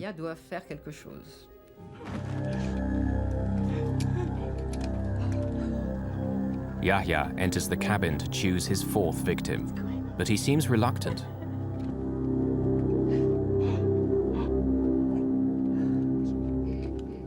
He chooses a member of the crew, the youngest, the most foreign, who had made the mistake of telling him he was an atheist.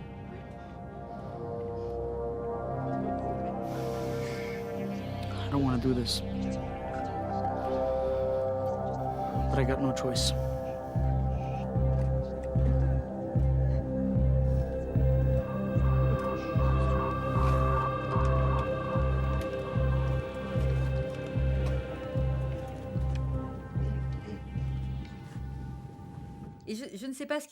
I don't know what was going on in Yahya's head, and we never will. I don't know if he changed his mind, but he kept putting off this execution. So instead of that, he fired on everything around.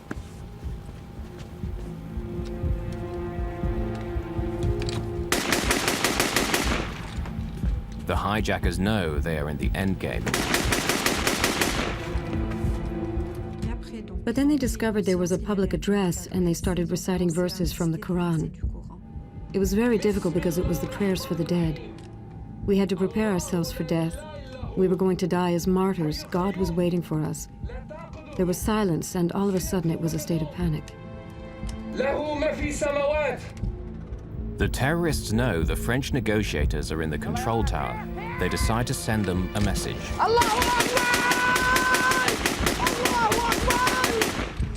One of the terrorists opened the side window of the cockpit and hosed down the control tower. The glass shattered all around us. We were literally machine gunned. Since we had landed in Marseille, there had been some moments of tension, but nothing like what seemed to be about to happen. Comme ça avait l'air de se présenter. We're gonna succeed in our mission, Captain. Don't worry about that. Major Favier has been given carte blanche by the French Prime Minister Edouard Balladur. He decides the moment has come to act. When the terrorists started firing with an automatic weapon on the tower, there was danger inside the plane, so we now had justification for an armed attack. That attack was carried out from the air stairs, which are mobile vehicles.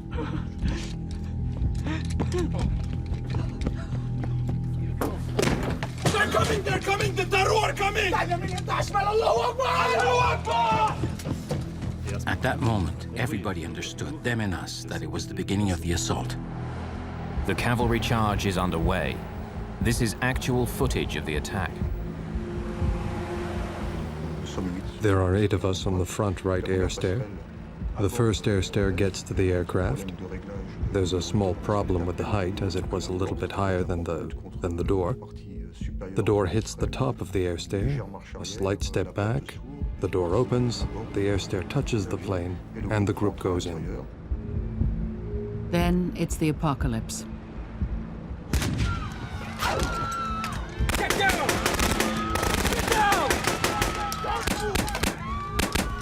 And then the group that has gone in comes under a deluge of fire from the terrorists who shoot at everyone who enters, an extremely murderous fire.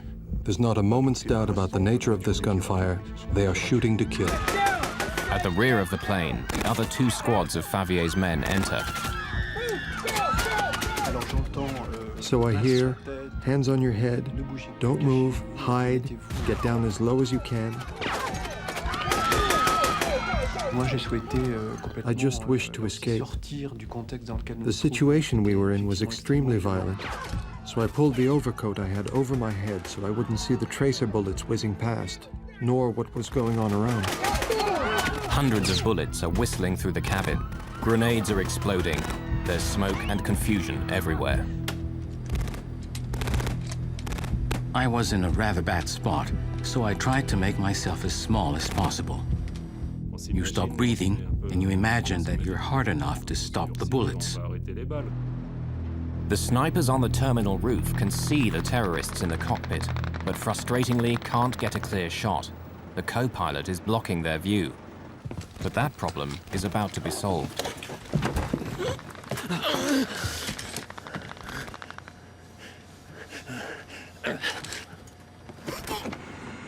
Actual video footage shows the co-pilot, Jean-Paul Borderie, falling onto the hard concrete.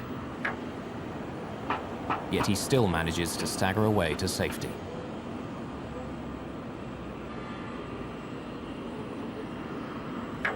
It gives the snipers the chance they've been waiting for.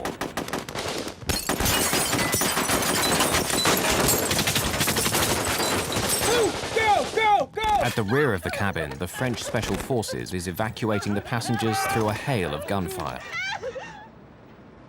But cabin steward Christophe Morin finds himself unable to escape.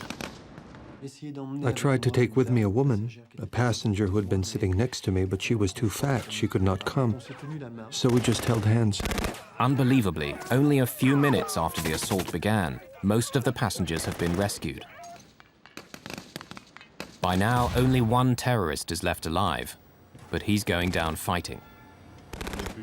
There was only the flight engineer and me left in the cockpit. We looked at each other, and there's just this one terrorist. He looks at us, one after the other. His 3 colleagues are here, dead or nearly so. Out of spite, he could have killed both of us. He didn't. What more can I say? I think that after 54 hours, there is mutual recognition and respect, quote-unquote, between the terrorists and the hostages. Yes, bonds were created in this drama.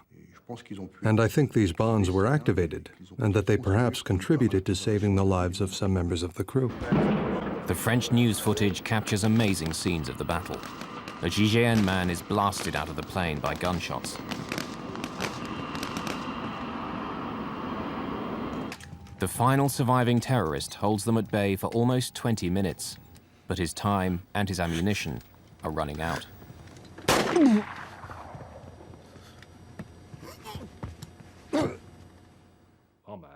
The flight engineer and I looked at each other. We knew exactly the situation we were in. As long as there were gunshots, we knew we could die. But once it stopped, or when we thought it had stopped, then we said, all right, it's over. But it's not over yet for the captain and his flight engineer. The GIGN are not sure who were the terrorists and how many are still alive. Everyone is suspect.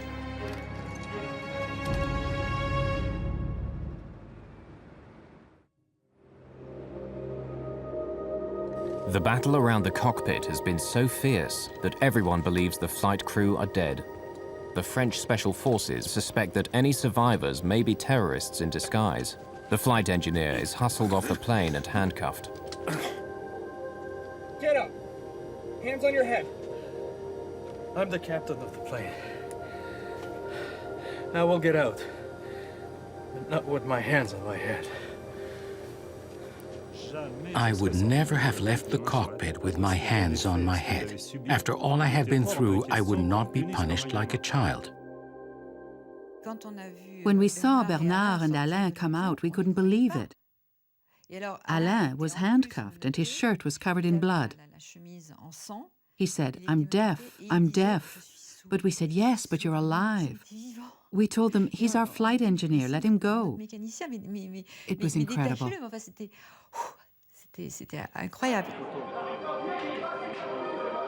For 20 minutes, the gun battle has raged on board the crowded aircraft. Hundreds of shots have been fired, numerous grenades exploded. Yet all 173 passengers and crew have survived.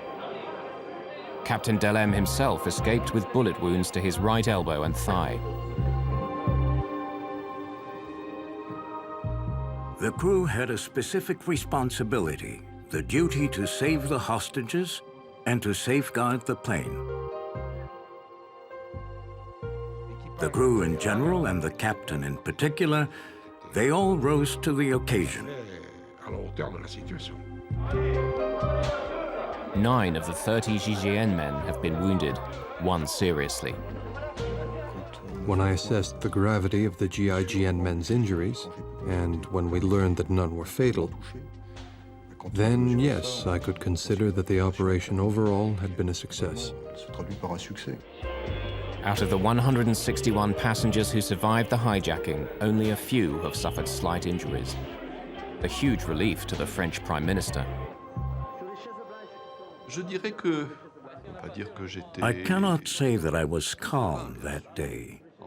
but I considered that there was no other decision to be made than the one I took. So the only thing that was left for me was to hope that things would unfold well. And as a matter of fact, they unfolded exceptionally well. I would not have dreamed that they would go that well. All the French special forces and the crew members received high national honors for their courage. For a long time, I kept seeing the faces of the 3 dead passengers that I couldn't save. Then, when the time of the medals came, I realized that I had helped save 170 people. It's a lot more gratifying, and it allowed me to mourn and get over it. I don't wear the medal, but I'm proud of having it, and I consider that we deserved it. We only did what we were supposed to, our job. It was a textbook mission, one of the most successful anti-terrorist operations ever carried out. But the traumatic experience will never leave the survivors. Zahida Kakachi, the passenger, could not stay in Algeria. She became so anxious about her safety, she emigrated to France. Stewardess Claude Bernard was thanked by Air France, but never worked for them again. Christophe Morin suffered the same fate. Since this horrific experience, his outlook on life has changed radically. He now works for a charitable organization.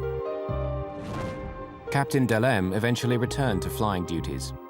After a further 9 years of service, he's recently retired from Air France. Later, a former leader of the Algerian terrorist groups, Omar Chiki, confirmed that the plan had been to blow up the plane over the Eiffel Tower, the symbol of the French nation. Hundreds might have been killed when the plane crashed down onto the crowded streets of Paris. They never tried again, and the world would forget this hijacking. Until 7 years later.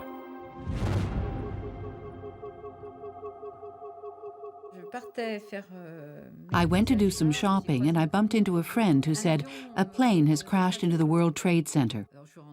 I went home and stayed sitting in front of the television for 24 hours. I couldn't move or eat or do anything. All those images came back to me, and I asked myself, is that what was supposed to happen to us?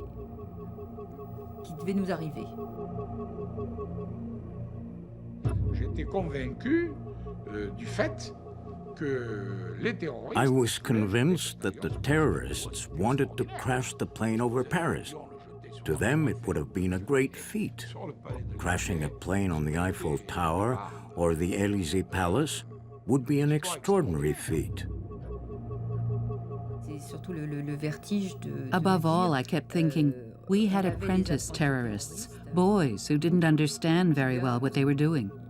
But voila, they taught everyone a lesson.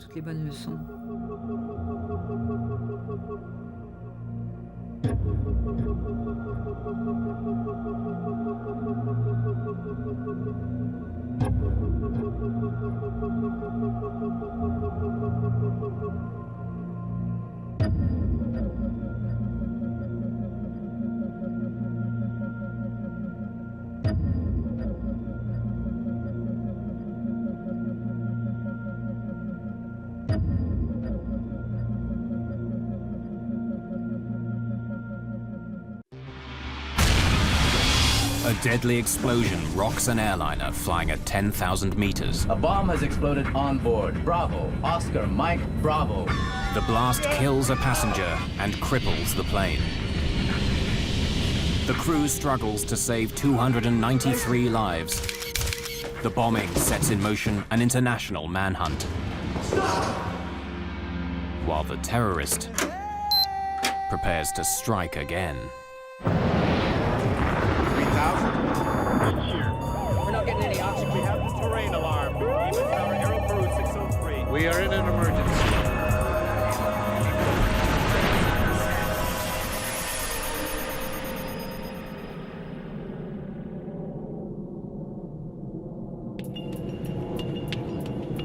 On December the 11th, 1994, Philippine Airlines Flight 434 is 2 hours into the second leg of a routine flight from Manila to Tokyo. An unsuspecting passenger is sitting on a ticking bomb. The explosion on board cripples the flight control system. Unless the pilot can regain control, the jumbo jet may crash into the Pacific Ocean.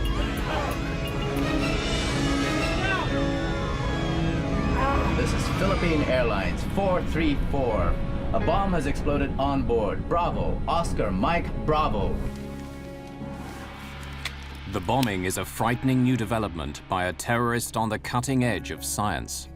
The way that the timing device was hidden inside the Casio watch just made the whole thing very concealable and very worrisome.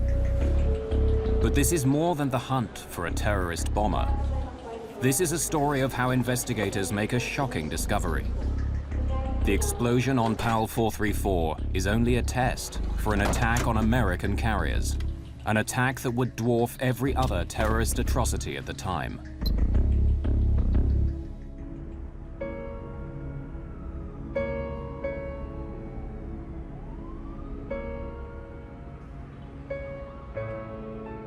It's before sunrise on December the 11th, 1994.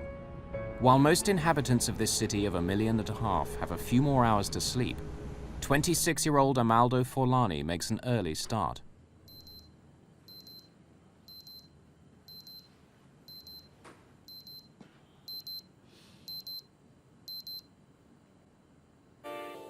Forlani is not his real name. It's the alias he's chosen for today's mission. He's actually from Pakistan, not Italy. He is putting his latest invention through an important test. Everything must go like clockwork. In his line of work, there's no room for error. He is a highly skilled terrorist bomb builder.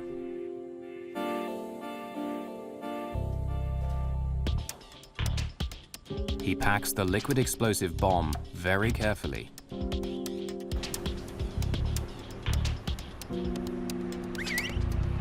From his apartment downtown, it takes less than 30 minutes to get to the airport.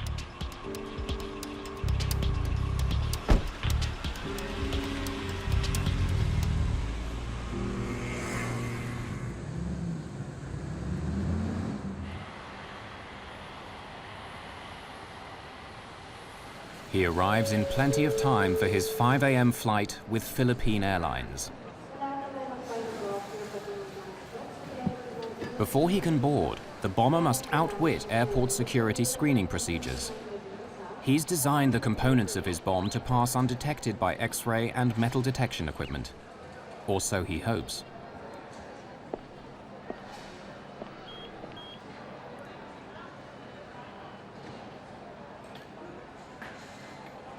He bought the ticket as Amaldo Forlani. He's a skilled forger, and he has made himself a fake Italian passport with that identity. If his cover is blown, his career as a globe-trotting terrorist is over.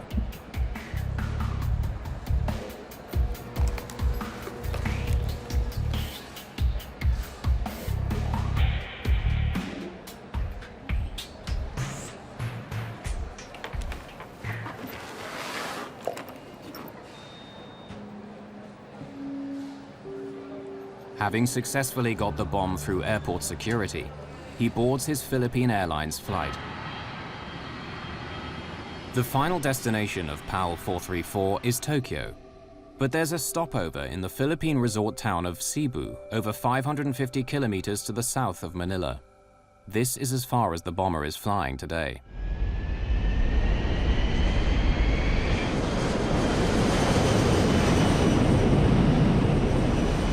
That's 10,000 feet, and weather's still looking clear. Thanks, Dex. I'm engaging autopilot.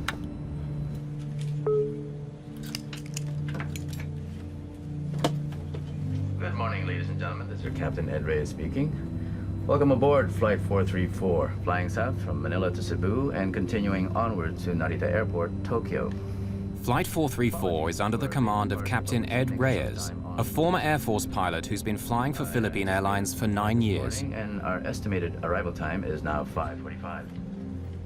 The weather in Cebu is... The first leg of the flight is fairly empty. Passengers are scattered around the jumbo jet's 400 seats. After takeoff, the bomber is able to move. He chooses seat 26K, located directly over the center fuel tank in some 747s. The cabin is tended by stewardess Maria de la Cruz. She flies domestic routes and has worked for Philippine Airlines for 1 year. Can I get you some juice or coffee? Juice, please.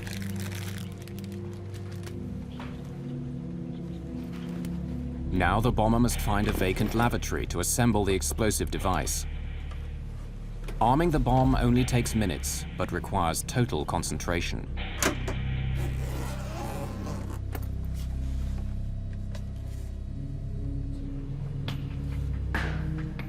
The final step is setting the timer so it will explode in 4 hours' time, long after he leaves the plane.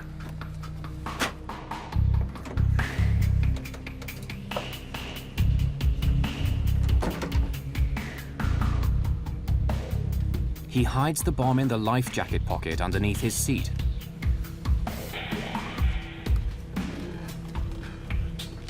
He then changes seats.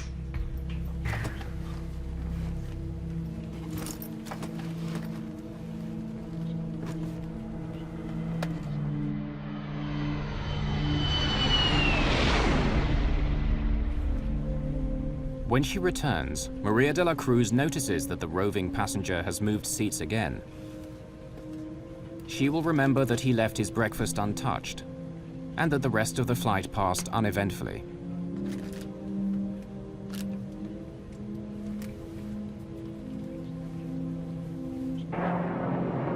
As Philippine Airlines Flight 434 begins its final approach into Cebu, more passengers are getting ready to board the aircraft that will take them onwards to Tokyo.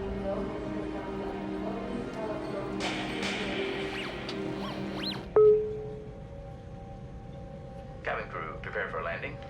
Cabin doors to automatic.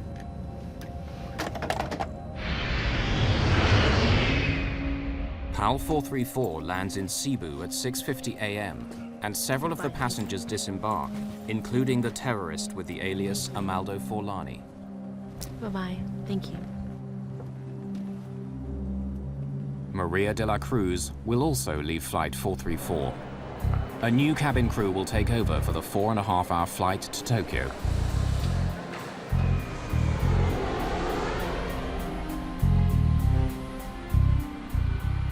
"256 new passengers board the 747 that arrived from Manila. Many of the passengers in this cabin are Japanese. Among them is 24-year-old engineer Haruki Ikegami. He's looking forward to getting home to Tokyo after his first trip overseas.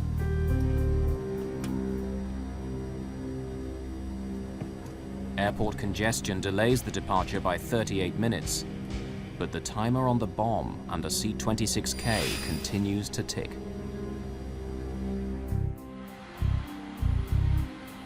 "8:30 a.m., December the 11th, 1994. All passengers for Philippine Airlines Flight 434 are now on board for the leg to Tokyo. None of them is aware that 2 hours earlier, a terrorist planted a time bomb under one of their seats. Steward Fernando Bayot is assisting passengers in the forward cabin on this 4.5-hour flight. At 8:38, PAL 434 is cleared for takeoff. On the flight deck, Captain Ed Reyes is assisted by First Officer Jaime Herrera and Systems Engineer Dexter Comendador. Reyes and Comendador are both former Air Force pilots.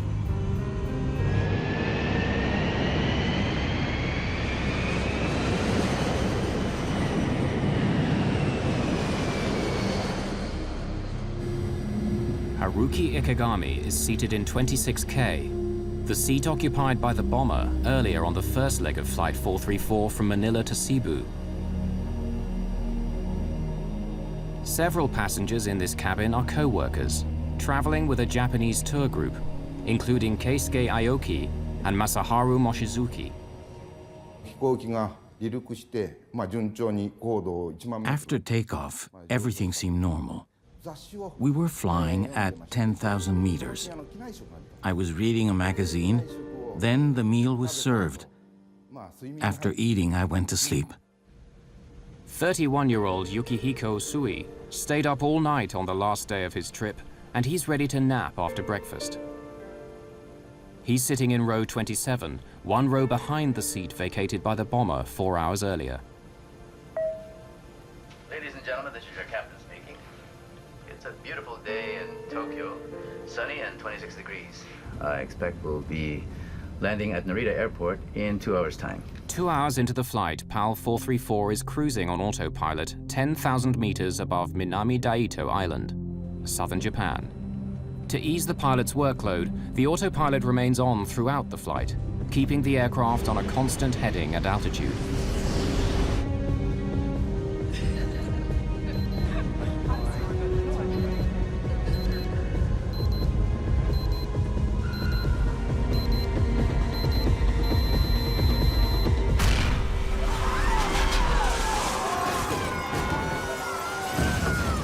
God forgive me. That was my inner thought, you know. God forgive me. I think I'm going to die now. Then after that, I have to do what I had to do. Oh, I've lost control. I have control. Dex, check the pressurization loss. Be prepared.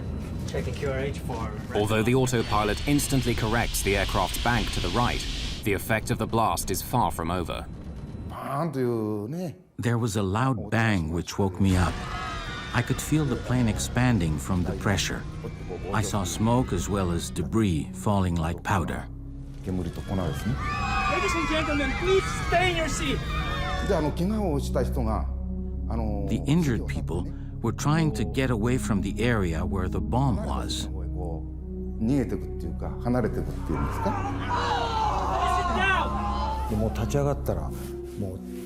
I stood up and saw that a lot of people were bleeding. I thought my life was over.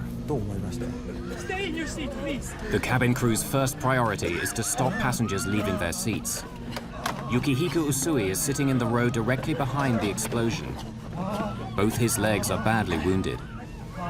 Steward Fernando Bayot moves him away from the blast site.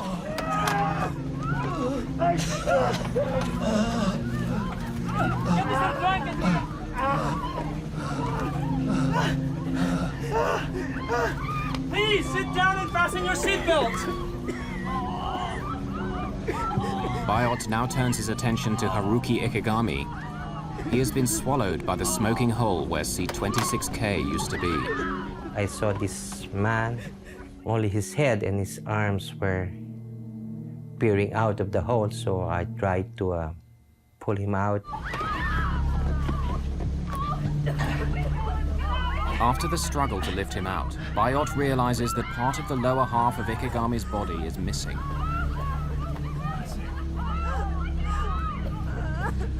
Within a couple of minutes, he dies. The cabin crew do not want Ikegami's death to panic passengers, so they pretend to minister to him. Bayot then reports to the captain. Oh, Captain. Okay? Keep the passengers calm. Make sure they stay in their seats. There's been an explosion in row 26. One dead and several injured, and the cabin's full of smoke. There's a hole in the floor. Go inspect the damage, Dex. Yes, sir. Reyes' first concern is that the blast could make a hole in the aircraft's skin. This would lead to sudden depressurization in the cabin and necessitate an emergency descent. There was a huge gaping hole beside her, and if a small tear in the skin of the aircraft was, if there were a hole there, it most probably would open up and then pull us out of the aircraft. When I saw that there was no damage to the outer skin, I went up and reported to the captain. Well, we assumed that the pressurization system would hold. Immediately after the explosion, the co-pilot's steering wheel slams to the right, and the aircraft banks in the same direction. The autopilot immediately corrects the deviation, but soon Reyes discovers that the autopilot steering system is another victim of the blast. Then I said, okay, I'm going to try to turn the airplane using the autopilot, but there was no reaction, whether I tried it to make it go down or up or left and right turns, no reaction. I said, now we have a problem. This is not Reyes' only problem. In the cabin, one of the injured passengers needs urgent medical attention. Tokyo is still 2.5 hours away, and Reyes decides to try and land at Naha Airport on the island of Okinawa, located 74 kilometers to the west. He orders the co-pilot to make a Mayday call. Yes, sir. Naha, PAL 434, heavy declaring emergency. Explosion on board. We have casualties. Requesting emergency landing at Naha. We will need full emergency services on landing. PAL 434, Naha, please repeat. Say again. Naha, PAL 434, heavy declaring emergency. Explosion on board. We have casualties. Request emergency landing at Naha. We will need full emergency Getting the Japanese air traffic controller to understand the emergency proves to be difficult. Naha, Naha, Naha. This is Philippine Airlines 434, flight level 330.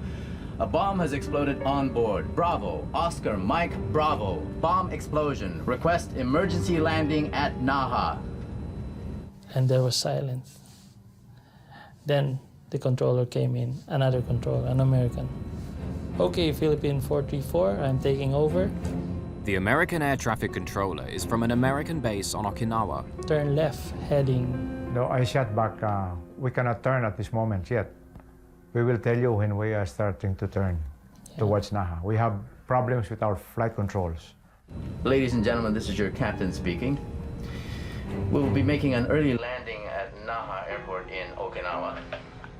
We'll be landing as soon as possible, so please remain in your seat with your seatbelt fastened. But landing at Naha is easier said than done. The autopilot is not responding to any of Reyes' commands, and PAL 434 is heading straight past Okinawa. Reyes must find a way to steer if he is to have any chance of landing safely. But disengaging the autopilot might result in losing what minimal control he still has over the aircraft. Okay. Let's keep the seatbelt sign on. When we disengage the autopilot, we might lose control, so be ready. Since the autopilot won't react to any inputs that I make, I was scared if I disengage the autopilot, the aircraft might make a sudden bang to the right that we might not be able to control. At a count of 3, I'll disengage. 1, 2, 3.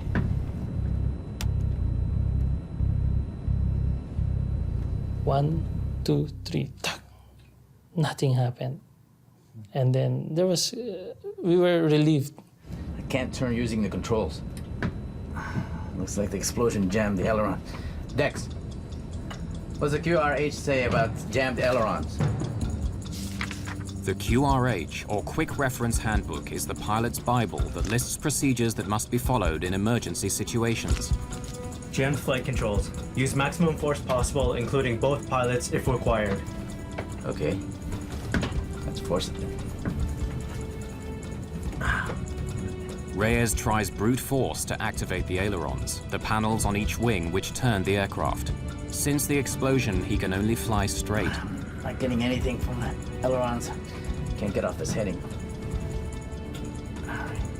Okay. Re-engage the autopilot while I work out our options. It's taking much longer to land than was announced. We were told it would only be 20 minutes, but it was really 1 hour before we landed. It was very frightening. Although they survived the bombing, passengers are now getting anxious about landing safely at Naha Airport. Since there was so much time before landing, I started writing a will.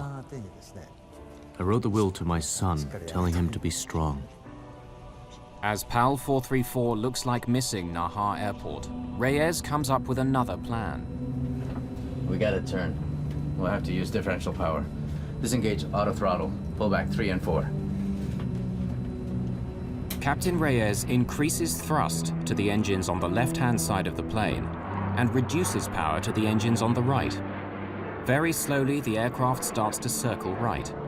He then lowers his speed to make a smaller radius turn.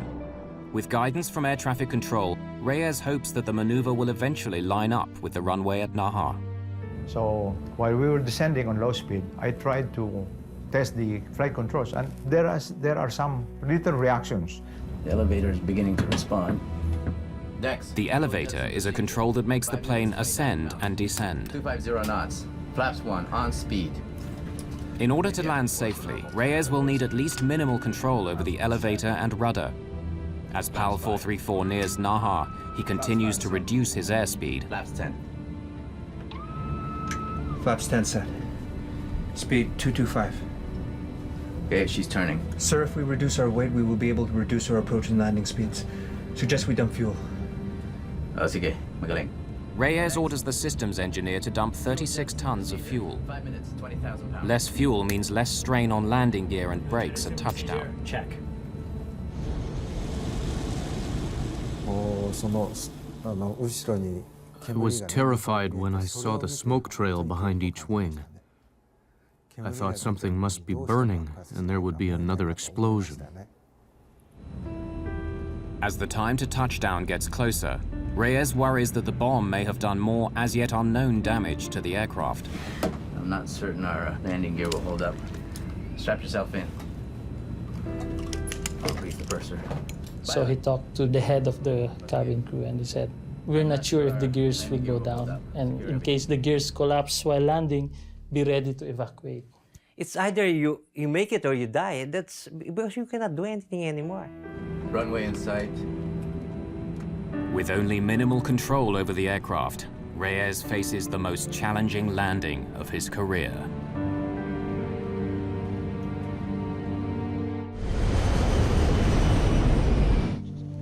"10,000 meters above the Pacific Ocean on a flight from the Philippines to Tokyo, a terrorist bomb cripples the flight controls of a jumbo jet. As PAL 434 starts its final approach, the 292 people on board are pinning their hopes of survival on the skill of Captain Ed Reyes. I know everybody was scared. We are all scared. I know that. Gear down. The gears were supposed to come down a few seconds, but that was the longest second. Because we were waiting for the greens to come on. Take a long time. It took a long time. It was a long few seconds until when it locked. 3 green, sir. Okay. I'm disconnecting the autopilot and landing manually, okay? Dex, monitor my descent rate, call altitude and speed. Flaps 30. Okay, 500 feet on course. Flaps 30 set. Help me with the elevator. When I say push, I want you to push. Okay, 200 slightly left. Correcting. Push. 100. 50. 30. Power off. Pull. Your last command was pull. Yeah, my last command was pull.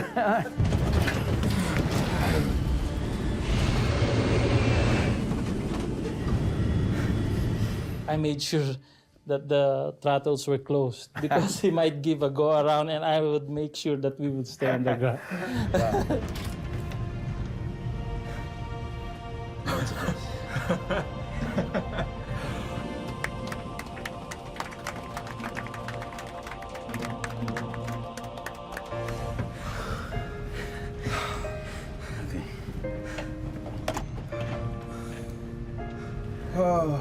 Ladies and gentlemen, this is Captain speaking. We'd like to thank you for your cooperation and your patience. The emergency crews are on their way. We'll try and get you out of here as soon as possible. Thank you.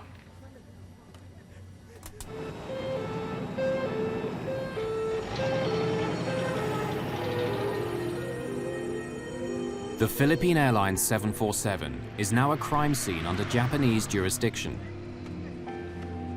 As investigators from the Okinawa Police Department set out to solve the mystery of what happened, they turn their attention first to the dead man in seat 26K. The forensic pathologist recovered 94 fragments embedded in Ikegami's buttocks by the explosion. He suffered severe internal injuries and massive loss of blood. But tragic as it was, the effects of the explosion could have been much worse.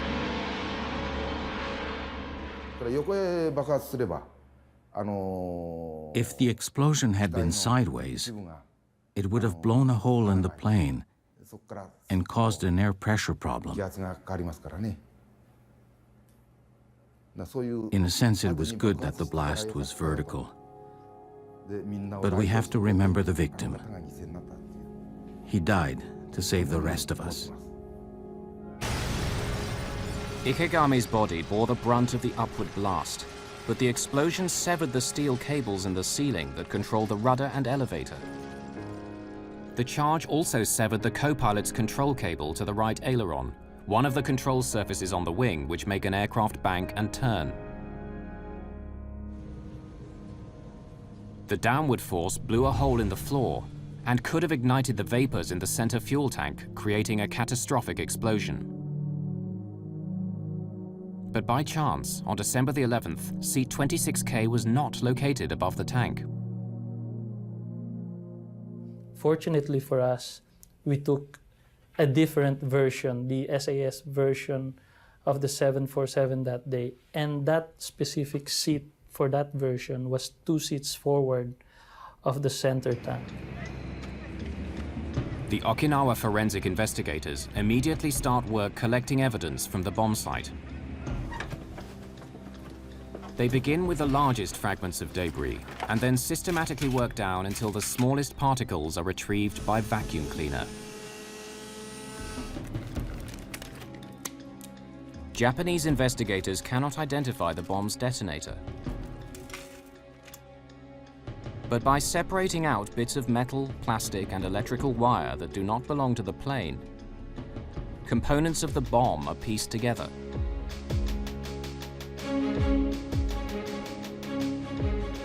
One forensic investigator is able to identify the bomb's timer. By reconstituting dozens of burnt fragments, he discovers it's a modified digital wristwatch. Investigators also discover that one of the bomb's 9-volt batteries is only sold in the Philippines. It's another clue that suggests that the bomber could be based there.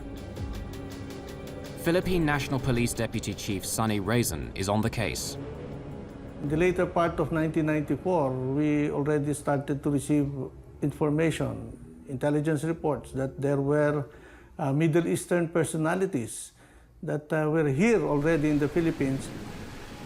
On the night of January the 6th, 1995, almost 4 weeks after the bombing of PAL 434, the Philippine police get a lucky break. In his Manila apartment, the PAL 434 bomber has enlisted the help of an accomplice to mass-produce his new undetectable bomb.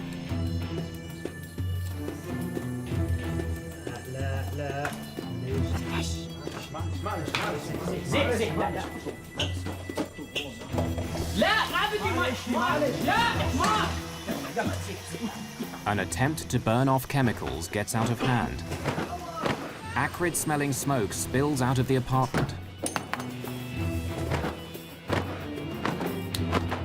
It attracts the attention of the doorman, who comes to investigate. What's going on? Sorry. We're playing with some fireworks, but it's okay. We put them out, and we have all the windows open inside, and we keep the door closed. It will be fine, okay? You all open the door. No, if we open the door, the smoke comes in the hallway. We keep it closed to go out the window, okay? It's okay. It's okay. Until the smoke dissipates, the bombers decide to wait outside the apartment. The doorman isn't convinced by their playing with fireworks story, and he calls the fire department and the police.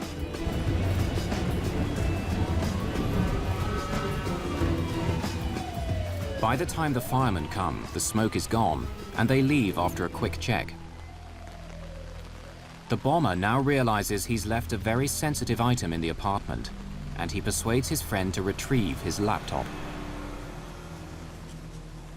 He was too clever a guy to come back and expose himself, because all along he knew that that would be too risky for him to go back and be caught. The bomber's fear of getting caught is justified. Once Police Inspector Ada Farescal learns that they're from Pakistan, she insists on seeing their room for herself. The police in Manila are on high alert due to a planned visit by the Pope in a few days.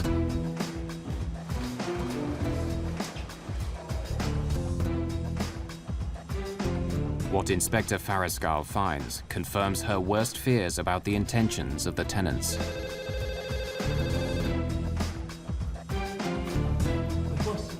You know. You, stop!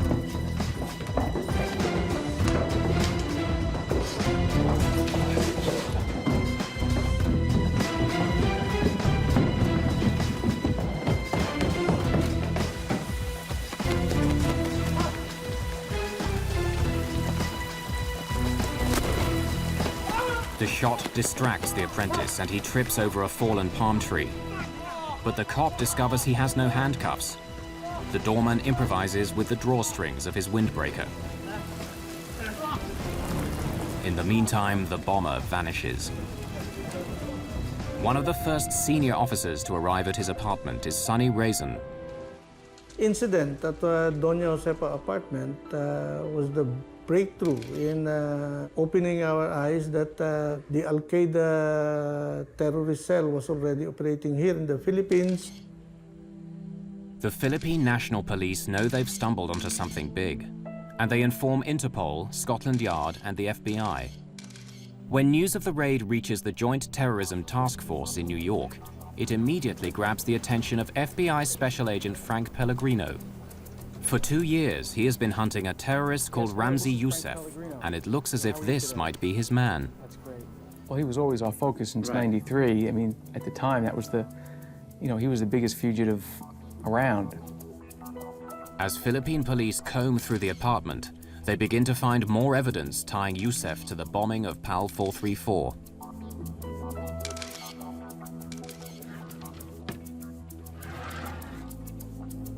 There was a similarity between the watches that were found in the apartment and the type of watch that was used in Okinawa.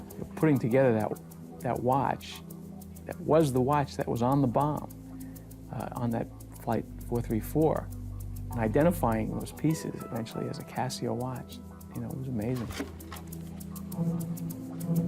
Yousef is a skilled forger. Investigators find several identification cards bearing various names, and photos in each of which he looks quite different. One ID card is of particular interest. So, almost as a dig to us, the ID card used the First World Trade Center bombing date as the date that the card was issued. So we knew right away it was Yousef that had been in the apartment. They knew chemicals. The chemical dictionary was a very well-used item, underlined, highlighted, well-read, notations throughout the book, something that he used quite often. And I don't remember the exact number. I think there might have been 100 latent prints found on that belonged to him. They knew electronics. The way that the timing device was hidden inside the Casio watch just made the whole thing very concealable and very worrisome. The identification of the bomber of PAL 434 and the discovery of his bomb factory is very disturbing news for those responsible for airline passenger safety. Ramzi Yousef is an international terrorist who knows how to get his bombs past airport security. Bombs that are small, but if strategically located, can blow up a jumbo jet and kill not just one, but hundreds of people. And the bomber of PAL 434 is still on the loose.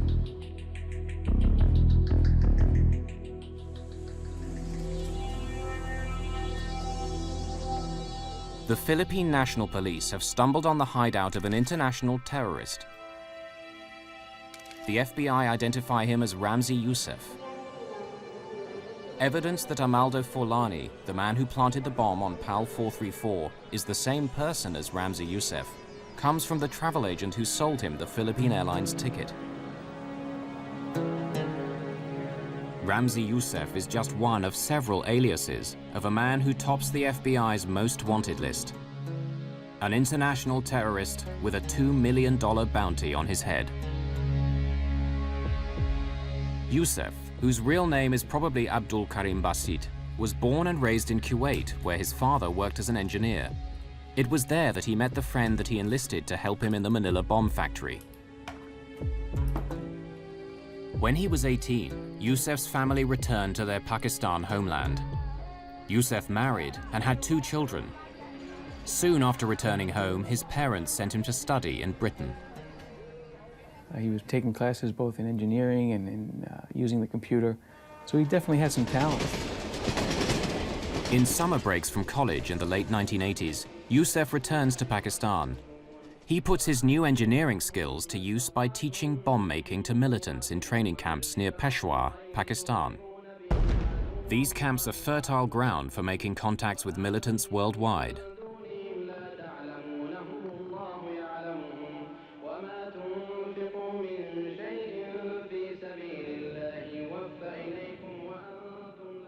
In September 1992, Yousef flies from Pakistan to New York to prepare for a major terrorist attack. On arrival at JFK, he presents a fake Iraqi passport and asks for political asylum from Saddam Hussein. The ploy works and he's allowed to enter the country. 6 months later, on February the 26th, 1993, one of the largest homemade bombs in American history explodes in the garage below the World Trade Center, killing 6 people, injuring hundreds, and causing $500 million worth of damage. That night, Yousef is on a plane back to his home in Pakistan. He was an action figure. He wanted to keep doing things. He wasn't happy with the one success he had. 18 months after the World Trade Center attack, Yousef flies to Manila to fine-tune the bomb that he plants on PAL 434. According to Sunny Raisin, the Philippine capital suits him. Ramzi Yousef loved to enjoy life. He is a ladies' man. He associated himself with a lot of girlfriends, and he liked to party. He also drank a lot. See? And he enjoyed the life. Terrorists. They are your normal day-to-day people, the guy next door. After the bombing of PAL 434, Yousef arranges for his childhood friend Abdul Hakim Murad to assist him in Manila. But on January the 6th, 1995, 2 weeks after his arrival, Murad is arrested and sent to the Philippine police headquarters for interrogation. It took 67 days to extract the details of how Yousef planted the bomb. My impressions of him was that he was strong-willed, he was determined. Initially, he did not break down in questioning. And it was only when the FBI team that came in and provided us with additional information or pieces of the puzzle that we did not have, that he started to talk.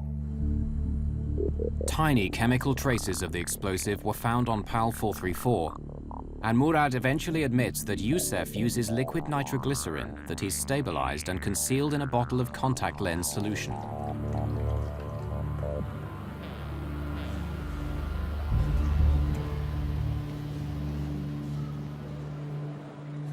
Murad also reveals that Yousef hid the bomb's potentially suspicious components in the heel of his shoes.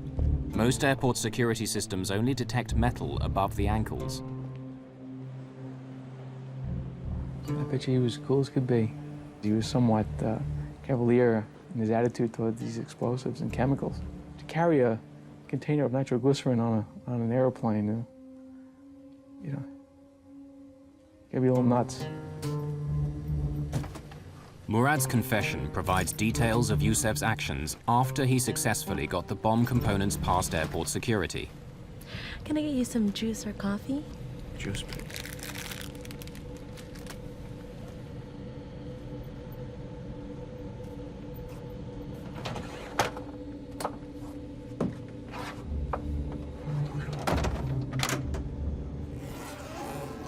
Yousef designed the device so the innocent-looking components can be quickly transformed into a lethal bomb. Yousef has modified a digital wristwatch as the bomb's timer. This is wired to a detonator inside the bottle of nitroglycerin. Two 9-volt batteries provide an additional electric charge to the exposed filament of a light bulb that will spark the explosion.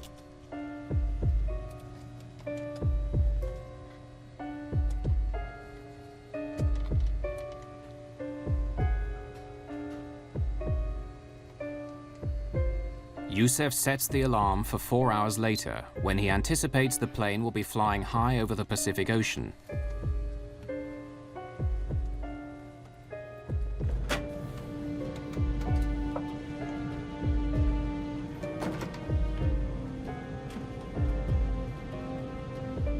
Yousef plants the bomb in a life vest pouch under his seat, a place ground crews are unlikely to inspect during the stopover in Cebu.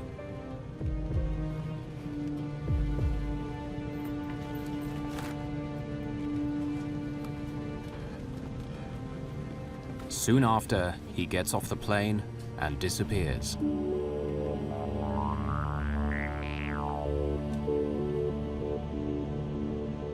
Four hours later, the time bomb under seat 26K awakes the airline industry to a new kind of terrorism.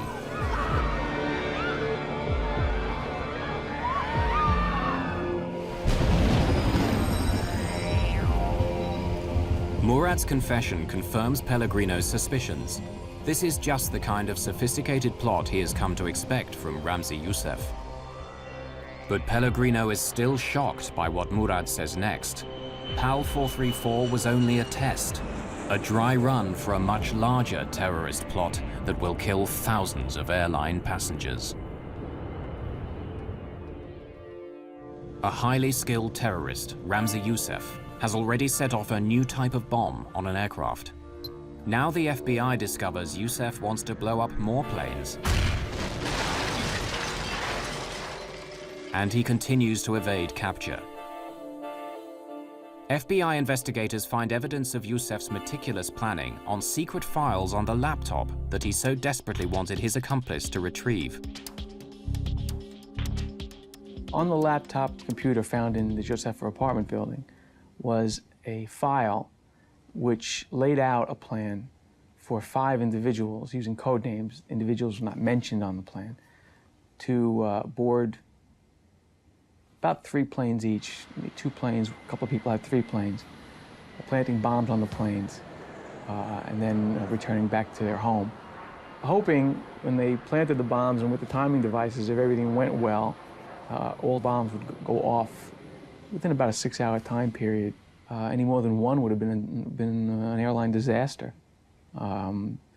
So, you know, if they were 50% successful in their plan, I think it would have scared a lot of people for a long time. The file on Yousef's laptop reveals that the plan, codenamed Bojinka, is foiled with no time to spare. The bombing of 12 American planes is meant to kill 4,000 passengers. Yousef's campaign of terror against the airlines is scheduled to start less than 2 weeks after the bust of his bomb factory in Manila. By the time Pellegrino and the FBI team arrive in the Philippines, Yousef is long gone. So it was a worry and it was a missed opportunity. But we also, on a lot of these fugitive type cases, you know, we're all not that different and everybody goes home. Everybody needs to go home. And so the investigation again would focus back to Pakistan. The FBI immediately begin a publicity campaign in Pakistan, promoting their $2 million reward for assistance in arresting Yousef.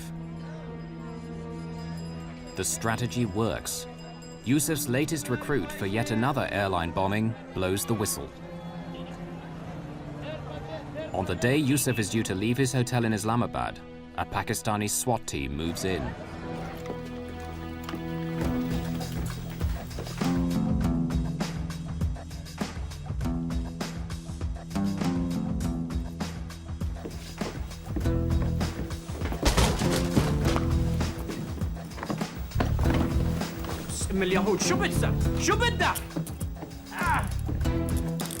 In Yousef's room are Delta and United Airlines flight schedules. as well as bomb components hidden in children's toys.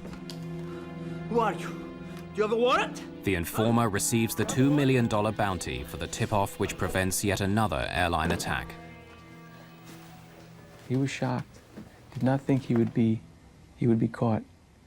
He had a certain confidence about him, and I didn't think he thought we'd ever catch up to him. Within hours of his capture, Yousef is extradited from Pakistan and put on a waiting US government plane.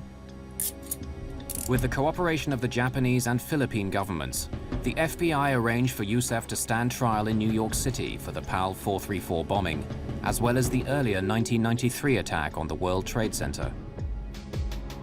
In a convoy of federal and local patrol cars, Ramzi Ahmed Yousef was brought into New York City late Wednesday night, ending a worldwide manhunt. He was arrested Tuesday in Pakistan by Pakistani authorities and brought back by the FBI on a U.S. plane, then into custody with heavy security on the street in case of any terrorist attacks prompted by his arrest.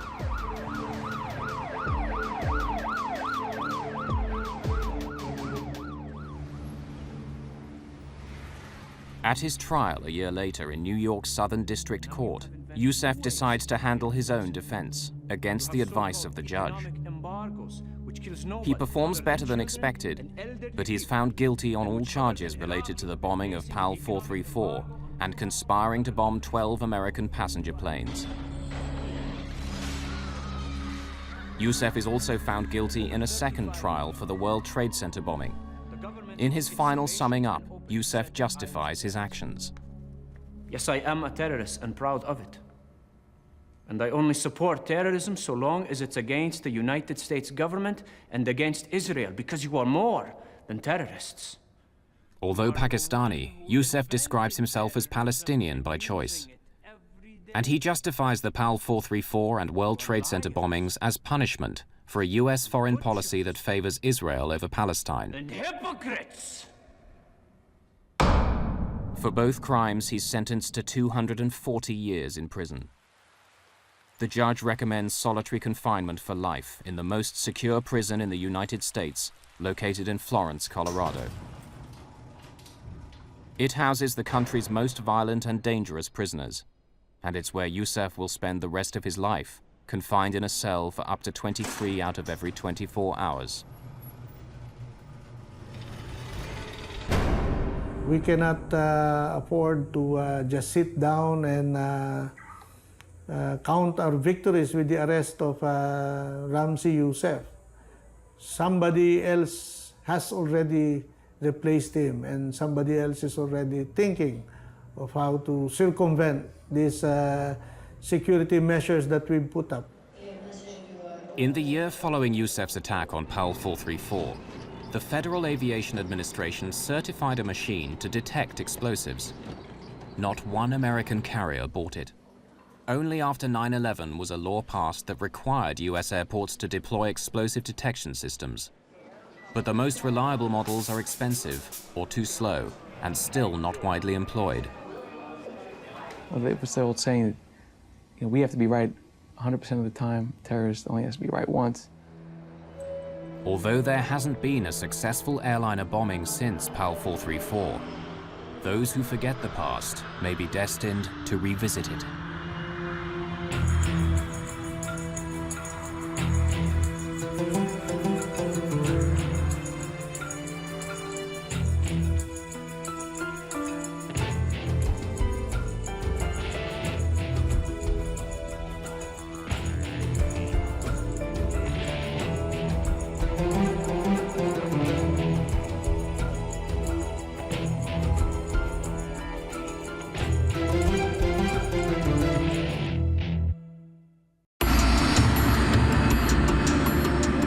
The Boeing 737 is one of the most popular passenger jets in the world.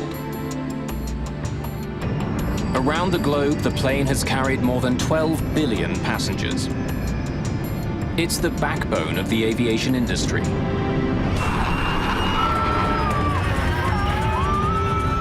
But in 1991, something happened on board a 737 that sent shudders through the world of aviation.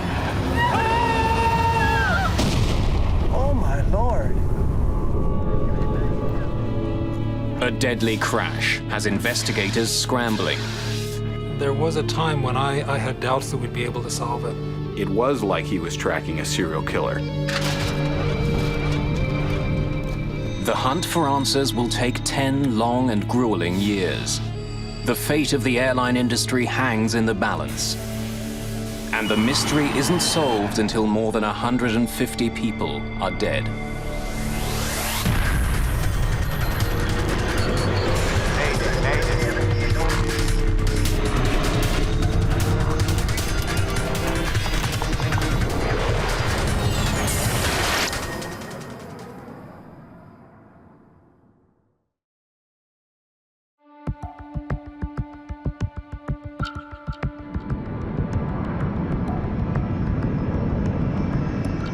(9:40 a.m., March the 3rd, 1991.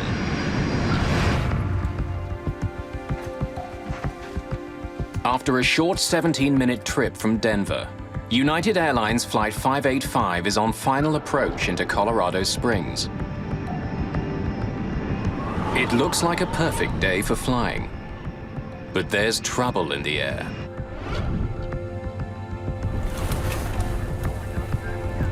Nice looking day. Hard to believe the skies are unfriendly. There's been heavy turbulence during the flight, and violent gusts of wind are forecast over Colorado Springs. Never driven to Colorado Springs and not gotten sick? At the controls is 52-year-old Captain Harold Green, a pilot with 20 years' experience and a sterling reputation. Green's co-pilot is Patricia Eidson. At 42, she's one of the first female flight officers in United's history. Flight attendants, prepare for landing.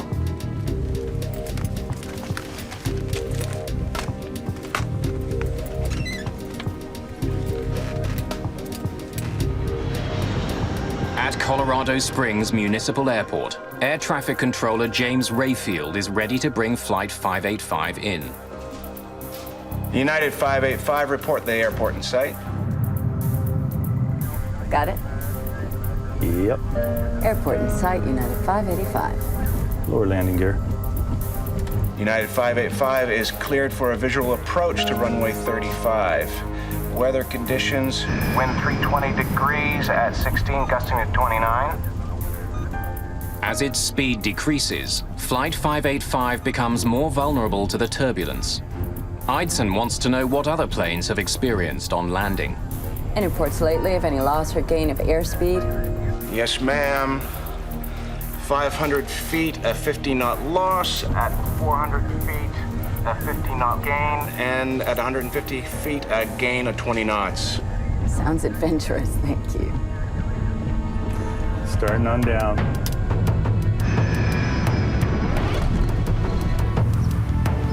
Less than 3 kilometers from the airport, retired policeman Harold Darnell is on his way to a local flea market. A kilometer overhead, Green and Eidson focus on keeping their speed constant as they descend. Wait, a 10-knot change here. Yeah, I know. Awful lot of power to hold that airspeed. As United 585 approaches the runway, Darnell feels something strange. Oh, what the heck was that? Out of nowhere, a powerful gust of wind strikes his vehicle, almost blowing him off the road. Another 10-knot gain. 3 flaps. From the control tower, James Rayfield can now see Flight 585's final approach. As the aircraft closes in on the airport, the ride gets even bumpier. Well, we're at 1,000 feet. Then, without warning, the 737 starts to spin out of control. Oh, God's sake!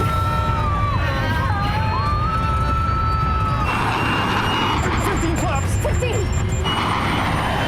Going up! Oh, my God!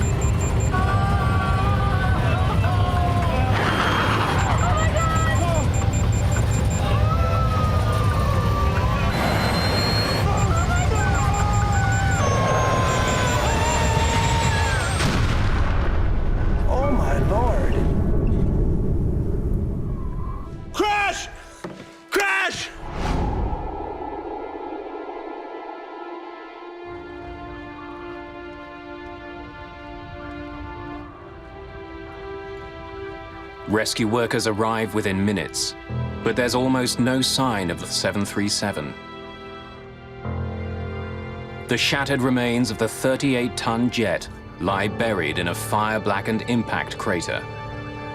The plane didn't skate or bounce, you know, like when a plane comes in normally and lands. It just nosed right in, and where it hits, where it stayed. And I came down here, and this is when I saw all of the, it was horrible. There are no survivors. All 20 passengers and 5 crew members are killed instantly by the high-speed impact and exploding jet fuel. In 10 violent seconds, Colorado Springs has become the site of one of the most mysterious air crashes in aviation history.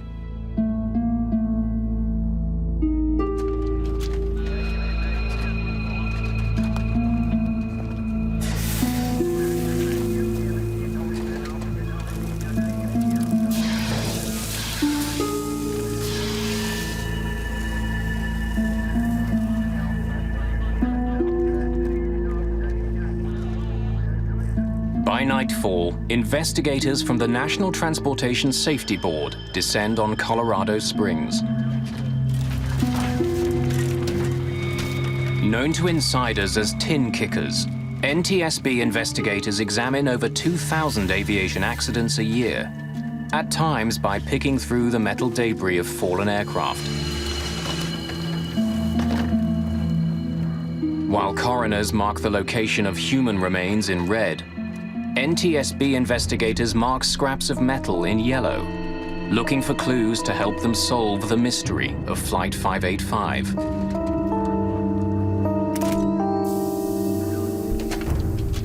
Like investigating a mass murder, it's a tough job walking onto a crash site. Among the investigators assigned to the case is Malcolm Brenner, a specialist in human performance. His job will be to find out if the crash was caused by pilot error. The area was cordoned off by police, and there were Salvation Army trucks. I got a cup of coffee, a cup of hot chocolate or something, and I thanked them for it, and they said, "No, no, thank you." And they had this look in their eyes like, "My God, you have to go into this site." Clues to the fate of United 585 lie mangled in a deep black hole. The fuselage is crushed like an accordion in the impact crater. The rest of the plane is in pieces spread over an area smaller than a football field. There was a lot of fire damage. There'd been a fire afterwards, and it was all contained in a relatively small area, which just initial impression, it can be a sign that the airplane was intact.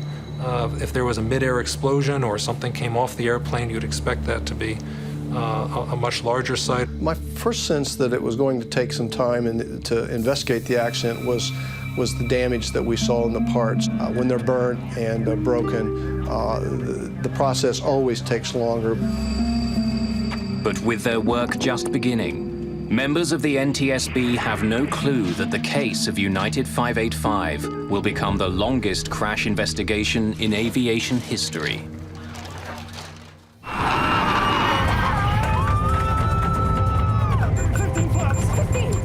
A clear late winter day in 1991 turned deadly in just 10 short seconds. Moments from landing in Colorado Springs, United Airlines Flight 585 fell out of the sky at 370 kilometers per hour. Crash! Crash! All 20 passengers and 5 crew members died.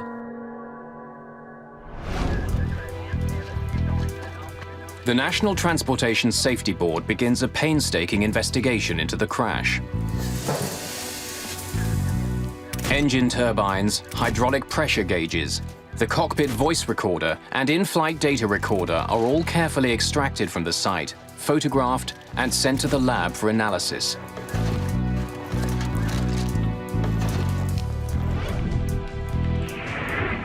An important first step in the investigation is the analysis of the cockpit voice recorder. With pilot error a factor in 70% of air disasters, Malcolm Brenner's job is to see what role pilots Green and Eidson played in the crash.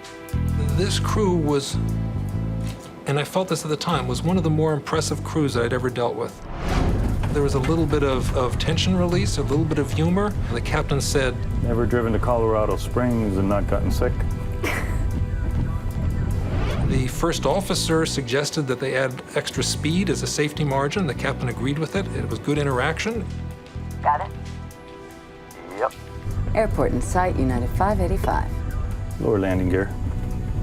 This is a sense of an excellent crew, caught randomly, if anything. So again, that was my first impression, is that this would be consistent more with a hardware situation. As more about Flight 585 becomes known, mechanical failure becomes a serious suspect. Just seconds before it crashed, the plane rolled onto its back and spun wildly out of control. Investigators wonder if the sudden motion was caused by the plane losing an engine or a wing. From the state of the aircraft on site, it's clear that it was intact at the time of the crash. What investigators don't know is if the engines were still working at impact.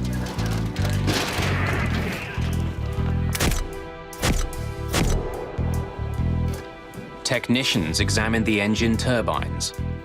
They discover dirt has been drawn deeply into every crevice. These blades were clearly spinning and sucking in air at the time of impact. The engines may have been running, but technicians aren't sure how well. The plane's hydraulic pressure dials are destroyed, their glass covers broken. The indicator needles have been snapped off by the force of the impact, but even these ravaged dials tell a tale. 15 flaps! 15! On close inspection, investigators find a critical mark.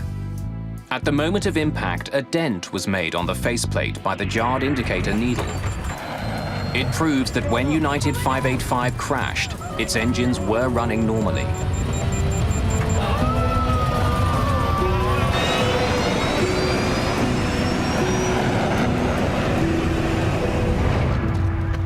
With engine failure ruled out, there seems to be only one other mechanical explanation for why 585 suddenly rolled over and then fell out of the sky.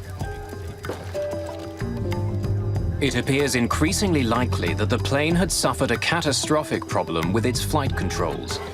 Investigators quickly become suspicious of the rudder at the back of the tail. We focused in after eliminating other flight control surfaces that we thought could contribute to the roll. We started looking at the rudder. Bring that up so I can take a look at it. Investigators begin their examination of the rudder on site, but the violence of the crash makes the job extremely difficult. Almost nothing left. Most of the plane's parts are too crushed or burned for testing, but a vital component is still reasonably intact. The Power Control Unit, or PCU. Used constantly during flight, especially during landings, the PCU performs like a car's power steering. When the pilot pushes on a rudder pedal, the PCU uses hydraulic fluid to convert gentle movements of a pilot's foot into the pressure needed to move the 737's enormous rudder. The heart of the PCU is something called the dual servo valve. Shaped like a soda can, it has two slides which glide past one another, directing the flow of pressurized hydraulic fluid that moves the rudder. This servo valve is very unique, that it is, in effect, two valves in one, and that creates a whole range of interactions that don't occur in a more conventional hydraulic valve. When a technician opens the power control unit, chips of metal are found floating in the hydraulic fluid. It's a disturbing find. These particles could cause the servo valve to jam, making it impossible to work the plane's rudder. It's a chilling prospect. Could a microscopic fault bring down a 38-ton jet? It's difficult for Phillips to tell. While more intact than much of the wreck, the PCU and dual servo valve are both damaged. The airplane crashed and burnt in a pretty confined area, and there was a lot of damage to the flight control components and the things we were testing and needed to test and look at. The more damaged the components are, the harder it is to take measurements and do functional testing. To test what he does have, Phillips travels to California, to the labs of Parker Hannifin, where the rudder control unit is made.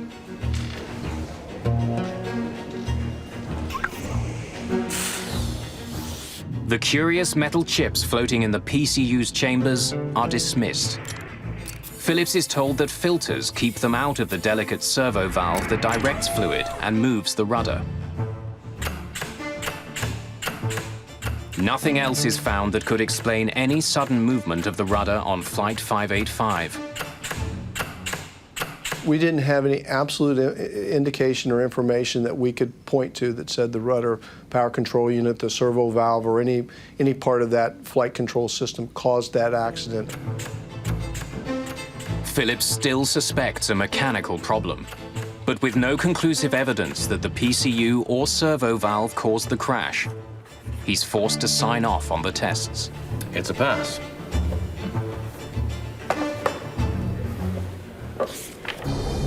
With Phillips at a dead end, only bad mountain weather remains as a primary suspect. An expert on weather-related aviation accidents, Greg Salatolo is trying to determine if heavy winds on the day of the crash were a factor. There is a history of events where there have been airplane accidents attributed to mountain waves or rotors. In 1966, a BOAC 707 near Mount Fuji disintegrated in a mountain wave and rotor. High winds crashing over mountain peaks leave so-called wind rotors in the lee side. Invisible, highly turbulent downdrafts that come plunging down with devastating power and are extremely dangerous to aircraft. We found a great deal of evidence looking at the surface upper air data and talking to witnesses in the area that rotors were a possibility. An explosion, it was right over there. Salatolo hears several eyewitness reports of bizarre mountain weather on the day of the crash. One of the most intriguing is from Harold Darnell. Oh, what the heck was that? Whose truck was struck by a powerful gust of wind just moments before 585 crashed. But as Greg Salatolo combs through his evidence, the theory that a wind rotor knocked the plane from the sky is getting less and less likely.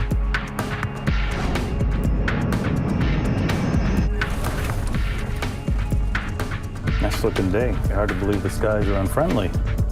Wind rotors are areas of extremely low barometric pressure. So if Flight 585 did pass through one, its altimeter reading would have spiked as the plane was blown suddenly upwards. There was no evidence that we saw that on the flight data recorder of 585. What the flight recorder did show was a fast and deadly drop in altitude as the plane fell to Earth.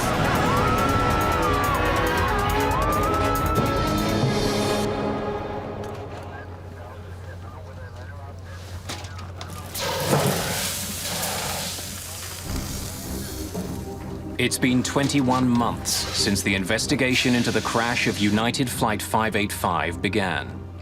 Almost 2 years in which the NTSB has studied the crew, the weather, the rudder, and thousands of other pieces of evidence.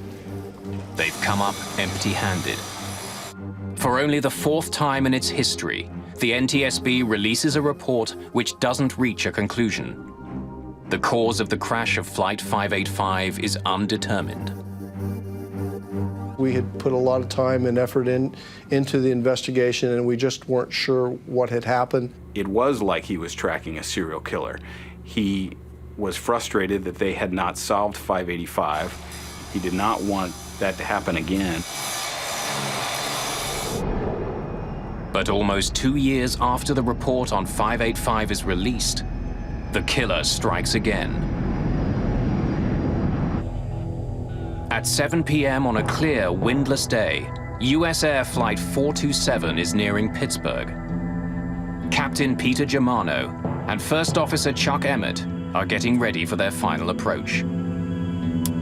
Folks, from the flight deck, we should be on the ground about 10 more minutes. Sunny skies, a little hazy. Flight attendants, please prepare for landing. I ask you to check the security of your seatbelt. Thank you. US Air 309, descend and maintain 6,000. As they close in on the airport, the pilots are on the lookout for another flight about 10 kilometers ahead of them. Looking for the traffic. Turning 100, US Air 427. I see the jet stream. As they pass through the turbulence left behind by the other flight, their jet suddenly and alarmingly rolls left. Hold on, hold on. Hold on, shoot! Nothing the pilots do seems to have any effect.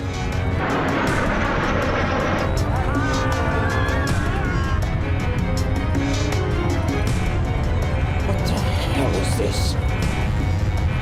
What the hell? Shoot! Oh,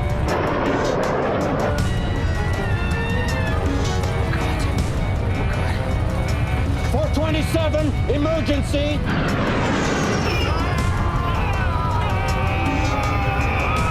Oh, shoot. Oh! Oh, God! Oh, God, no!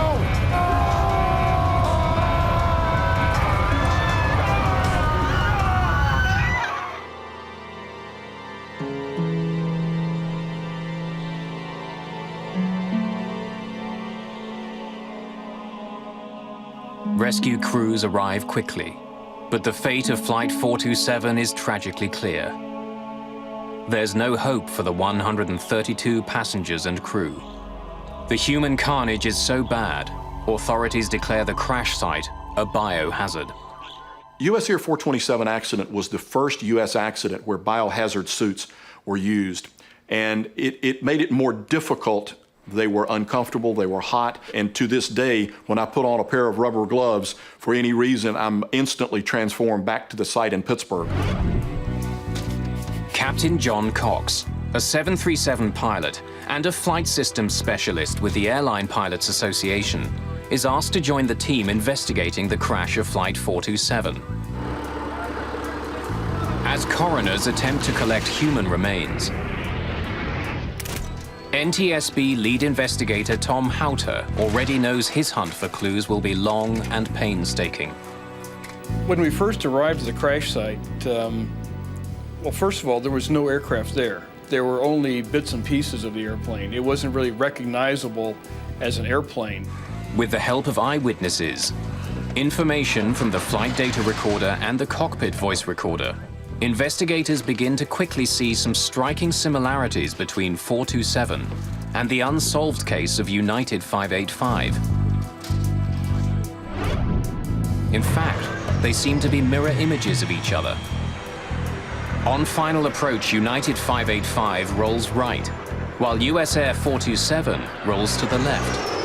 Oh, God, flip! Hang on. Both crews are caught by surprise, and after just a few terrifying seconds, both aircraft plummet straight into the ground. Certainly the whole team was aware of the previous accident with United 585 in Colorado Springs. We try to keep that in the back of our minds and take a look at this one as to what it presents to us.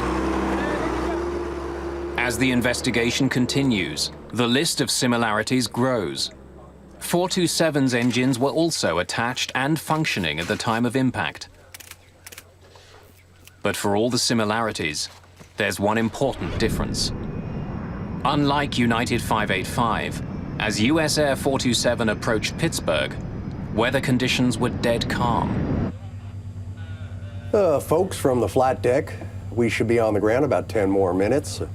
Sunny skies, a little hazy.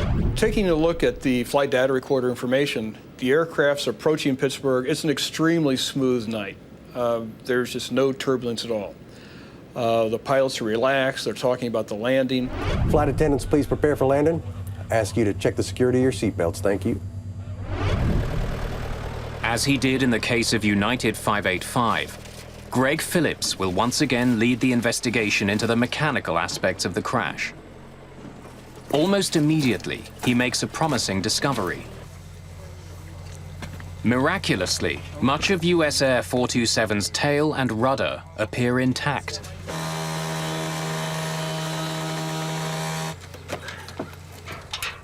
The hydraulic devices inside the tail have also sustained very little damage. Phillips and Houter prepare to send the parts to the manufacturer, Parker Hannifin, for testing as soon as possible. They need answers.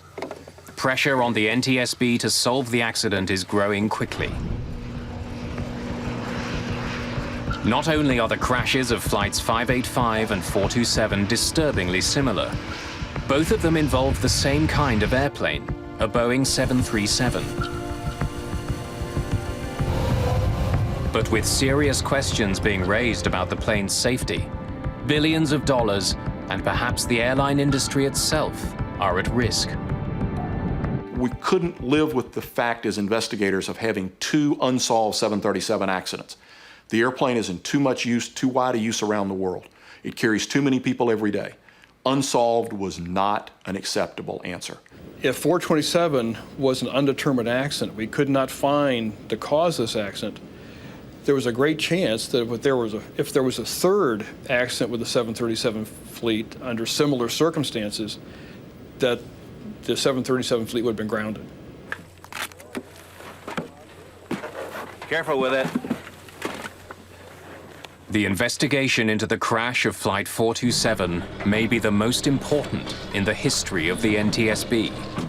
But it won't be easy. Answers are still years away. In just 3 years, 2 Boeing 737s have crashed in the United States with no survivors. Site United 585. In both cases, the planes were moments from landing. Flight attendants, please prepare for landing. And in both cases, the planes were under full power, but the pilots were unable to control their jets.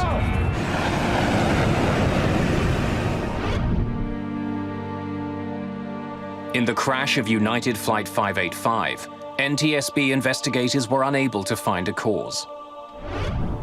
Now they're searching for clues into the second crash, US Air Flight 427.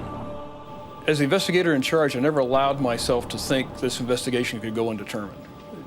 We kept on pushing and kept on researching. As long as we had things to research, we kept on going. To find their killer, the NTSB can't afford to rule anything out.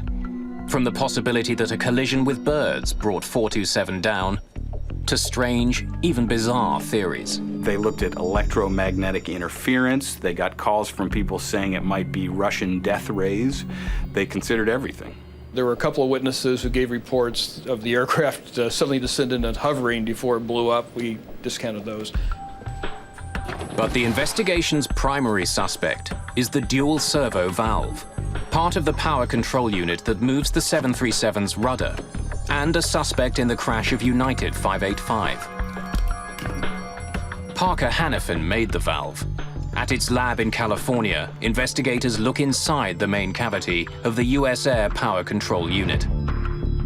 Just like in the earlier crash, they find tiny chips of metal floating in the hydraulic fluid.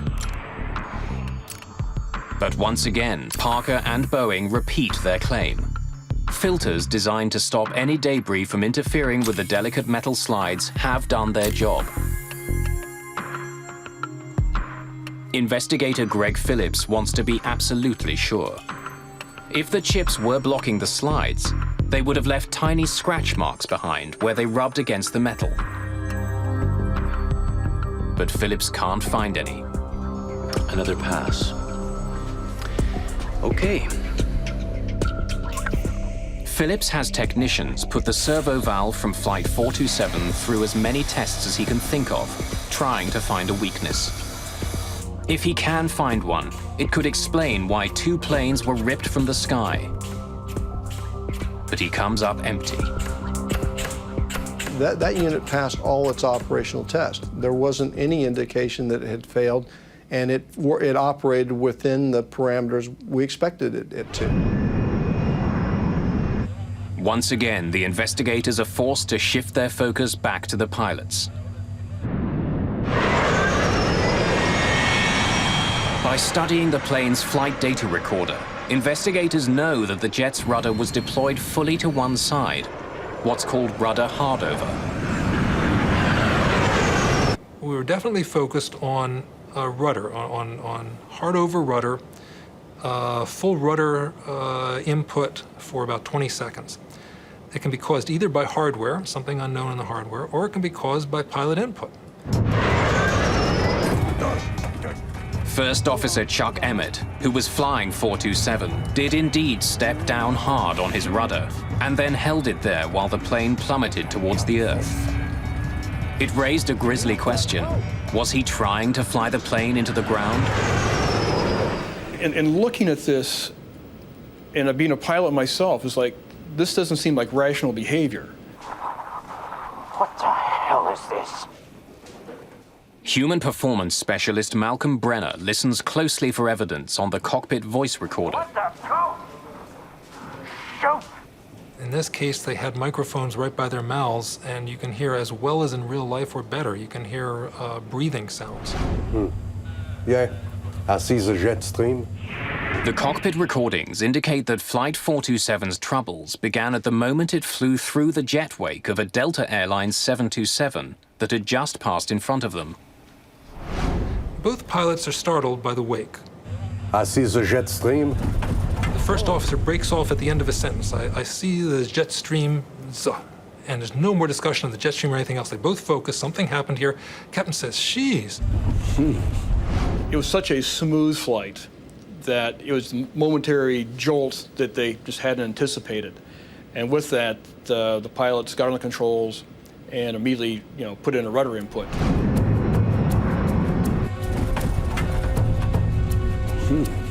The cockpit recorder even records the thumping sound of the jet stream turbulence as 427 flies through it. As Flight 427 encounters the turbulence, Brenner hears something unusual. First Officer Emmett begins to grunt.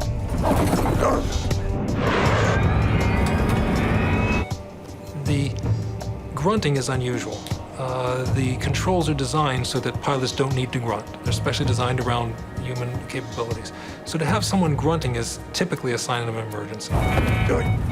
By matching data from the flight recorder with the crew's voices, Brenner is able to confirm that Emmett's grunts begin a split second after he pushed down on the rudder pedal, and 3 to 4 seconds after the wake turbulence affected Flight 427. What the hell? On their own, the cockpit voice recordings prove very little. But it seems clear that the crew weren't trying to crash their plane. Something happened which took them by surprise. They reacted as quickly as they could, but nothing they did seemed to help. What the hell is this? It's been almost 2 years since the crash of Flight 427, and the investigation has stalled. Now 2 737s have gone down in startlingly similar ways, and investigators still don't know why. We were all frustrated as months wore into years. What were we missing? It definitely took a toll in their personal lives. They worked incredibly long hours. They never stopped thinking about it. We were going up against an aircraft that had an incredible safety history. It was really everything you could see for 30 years. This has been a great airplane. We were trying to prove that there was something wrong with the straight A student.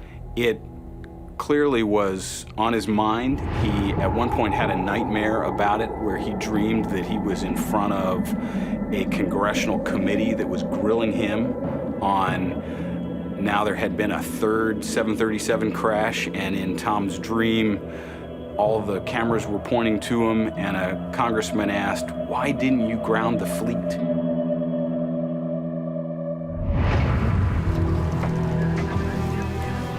Unsure of where to look next, and with the trail of evidence getting colder, investigators need a break in the case, and fast. East Wing 517, you're clear for landing.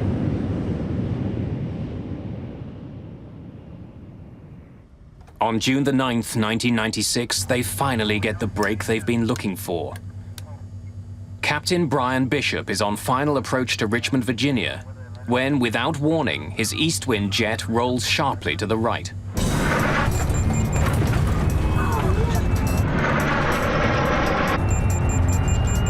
We didn't know to what extent, but we knew we had a problem with the rudder. I turned the yoke the opposite direction and stood on the opposite rudder pedal. The pedal didn't move for me. For over 30 seconds, the 737 flies in a precarious right bank as Bishop fights to keep it from rolling over. Then suddenly, the unknown forces holding the jet let go, snapping the wings back to horizontal. In a matter of seconds, it released itself and went back to normal. We had started the checklist. Almost before I could finish the sentence, all of a sudden there was just a wham.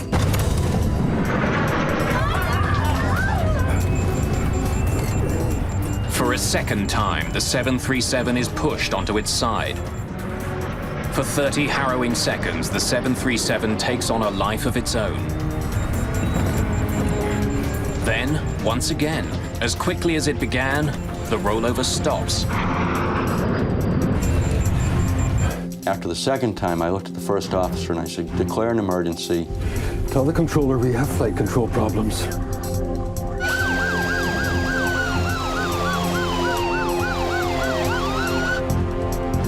As they slow down to land, the risks increase.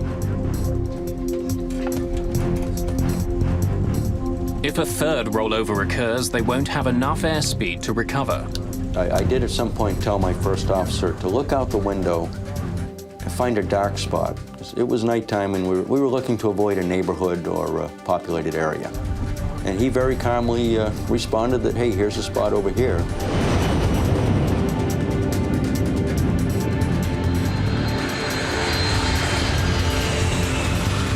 But there is no third rollover. Bishop brings Flight 517 in high and fast and lands safely. Taxiing in is when I realized my legs were shaking. We got the aircraft to the gate, and I did pick up the PA to make an announcement to try to explain what had just happened to these people. And on picking up their microphone, I realized there was nothing I could say to make this any better. And probably for the first time in a long time, I was at a loss of words. So I simply put the microphone down and let it go at that. But Bishop won't remain speechless for long. By the next day, the investigation team has arrived in Richmond. Flight data recorded was undamaged, an airplane undamaged. We launched to the scene. The airplane literally didn't move, stayed at its location in the airport until we got down there. There were a lot of FAA, a lot of NTSB, and they all wanted to talk to us very badly.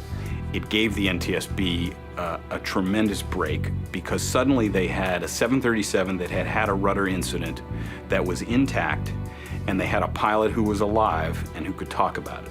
I think they were much happier to have the airplane than me.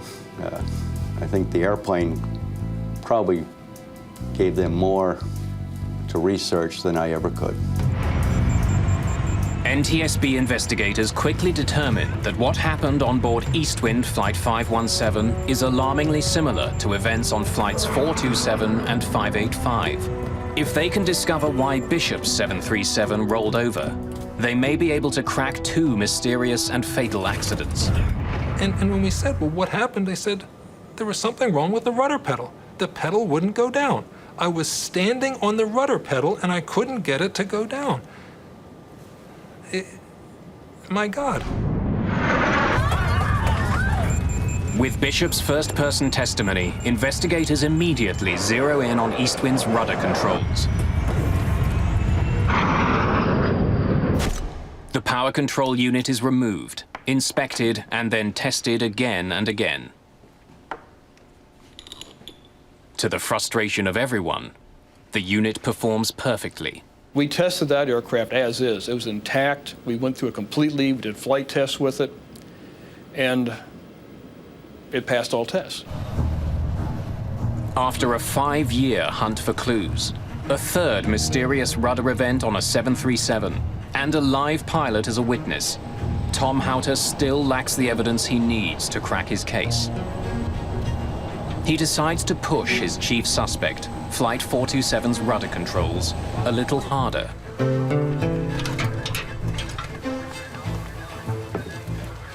One fellow mentioned a test they had done in the military of a thermal shock, where if you had the actuator being very cold and put in very hot hydraulic fluid, it would cause it to react in strange ways. So we put together a thermal shock test. And this test was extreme, to say the least. On August the 26th, 1996, in Valencia, California, NTSB investigators gather to watch the torture test of US Air 427's PCU.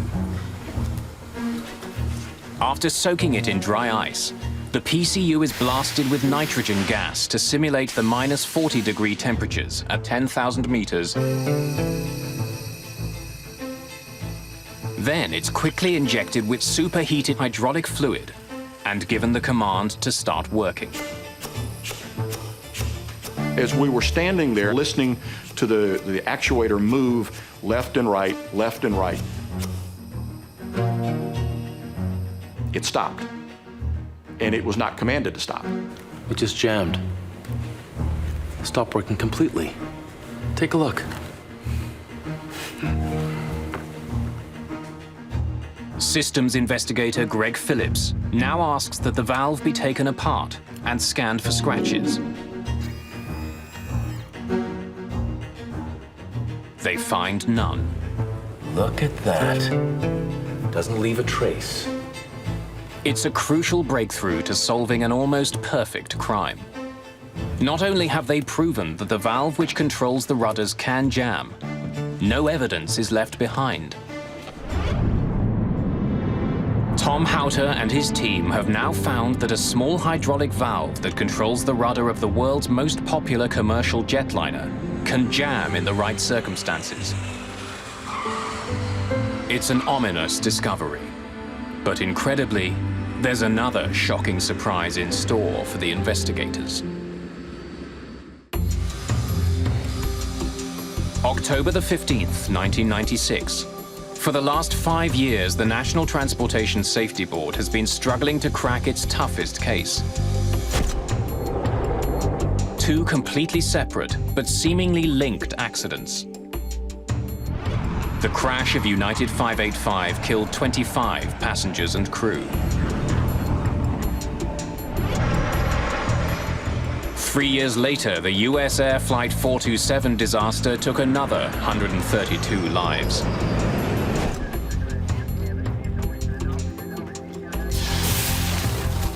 Now, after examining hundreds of clues, investigators have made a surprising discovery.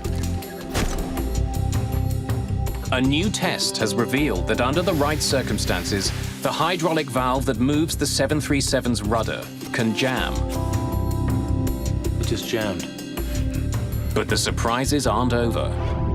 The most important breakthrough came when a Boeing engineer, examining the data from that test, discovered some numbers that indicated the valve at that point had actually reversed.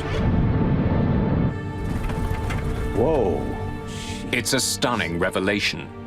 Not only can the servo valve jam, but it can then function in reverse. It means that any time a pilot tries to correct a rollover by pushing on the rudder might turn in the opposite direction, causing a fatal accident. And the reversal is like driving your car. You turn to the right, it goes left. You're not going to figure out this failure mode until you go off the road. And in these cases, that's the pilots were faced with, something so unusual that they didn't understand what was happening. What the hell is this? They had evidence now that the valve was unique, that the valve not only could jam, but would reverse. 427, emergency! That would explain why the first officer, Chuck Emmett, would keep his foot on the rudder pedal, because he's thinking, why isn't the plane going right? And he's feeling the plane go to the left. To the very end, Chuck Emmett pushes hard, hoping his rudder will help him pull out of his deadly spiral. Tragically, he has no way of knowing that he's steering the aircraft straight into the ground. Ever driven to Colorado Springs and not gotten sick?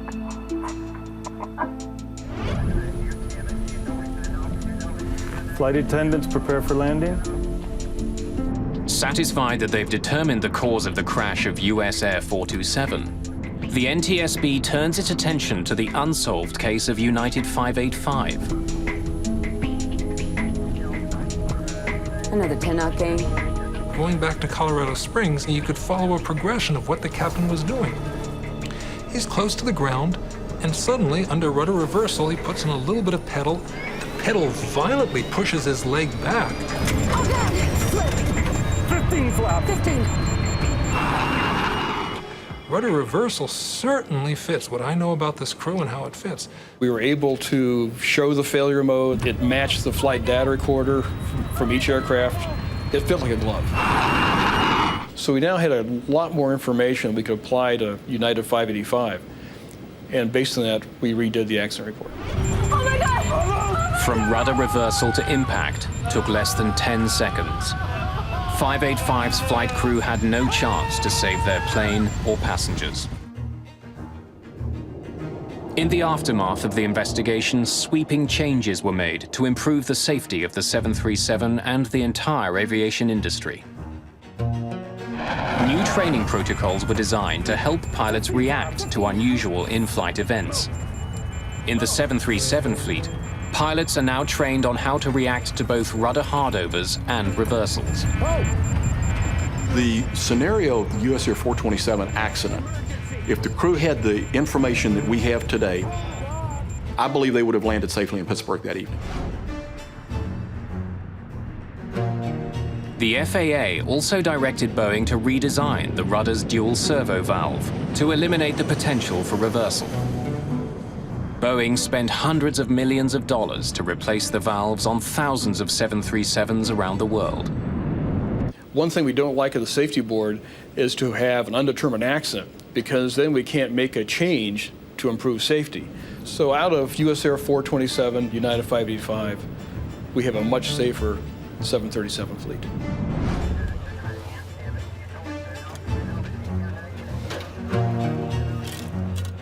It took NTSB tin kickers 10 years to solve the mysterious crashes of flights 585 and 427, the longest investigation in aviation history. There are still some people in aviation who don't think the NTSB got it right. But I became convinced after talking to many people, pilots, engineers, people at Boeing, and spending a lot of time with the investigators, that they did get it right. Since the replacement of the 737 servo valves, there hasn't been a similar crash of the most popular, most profitable plane in the world.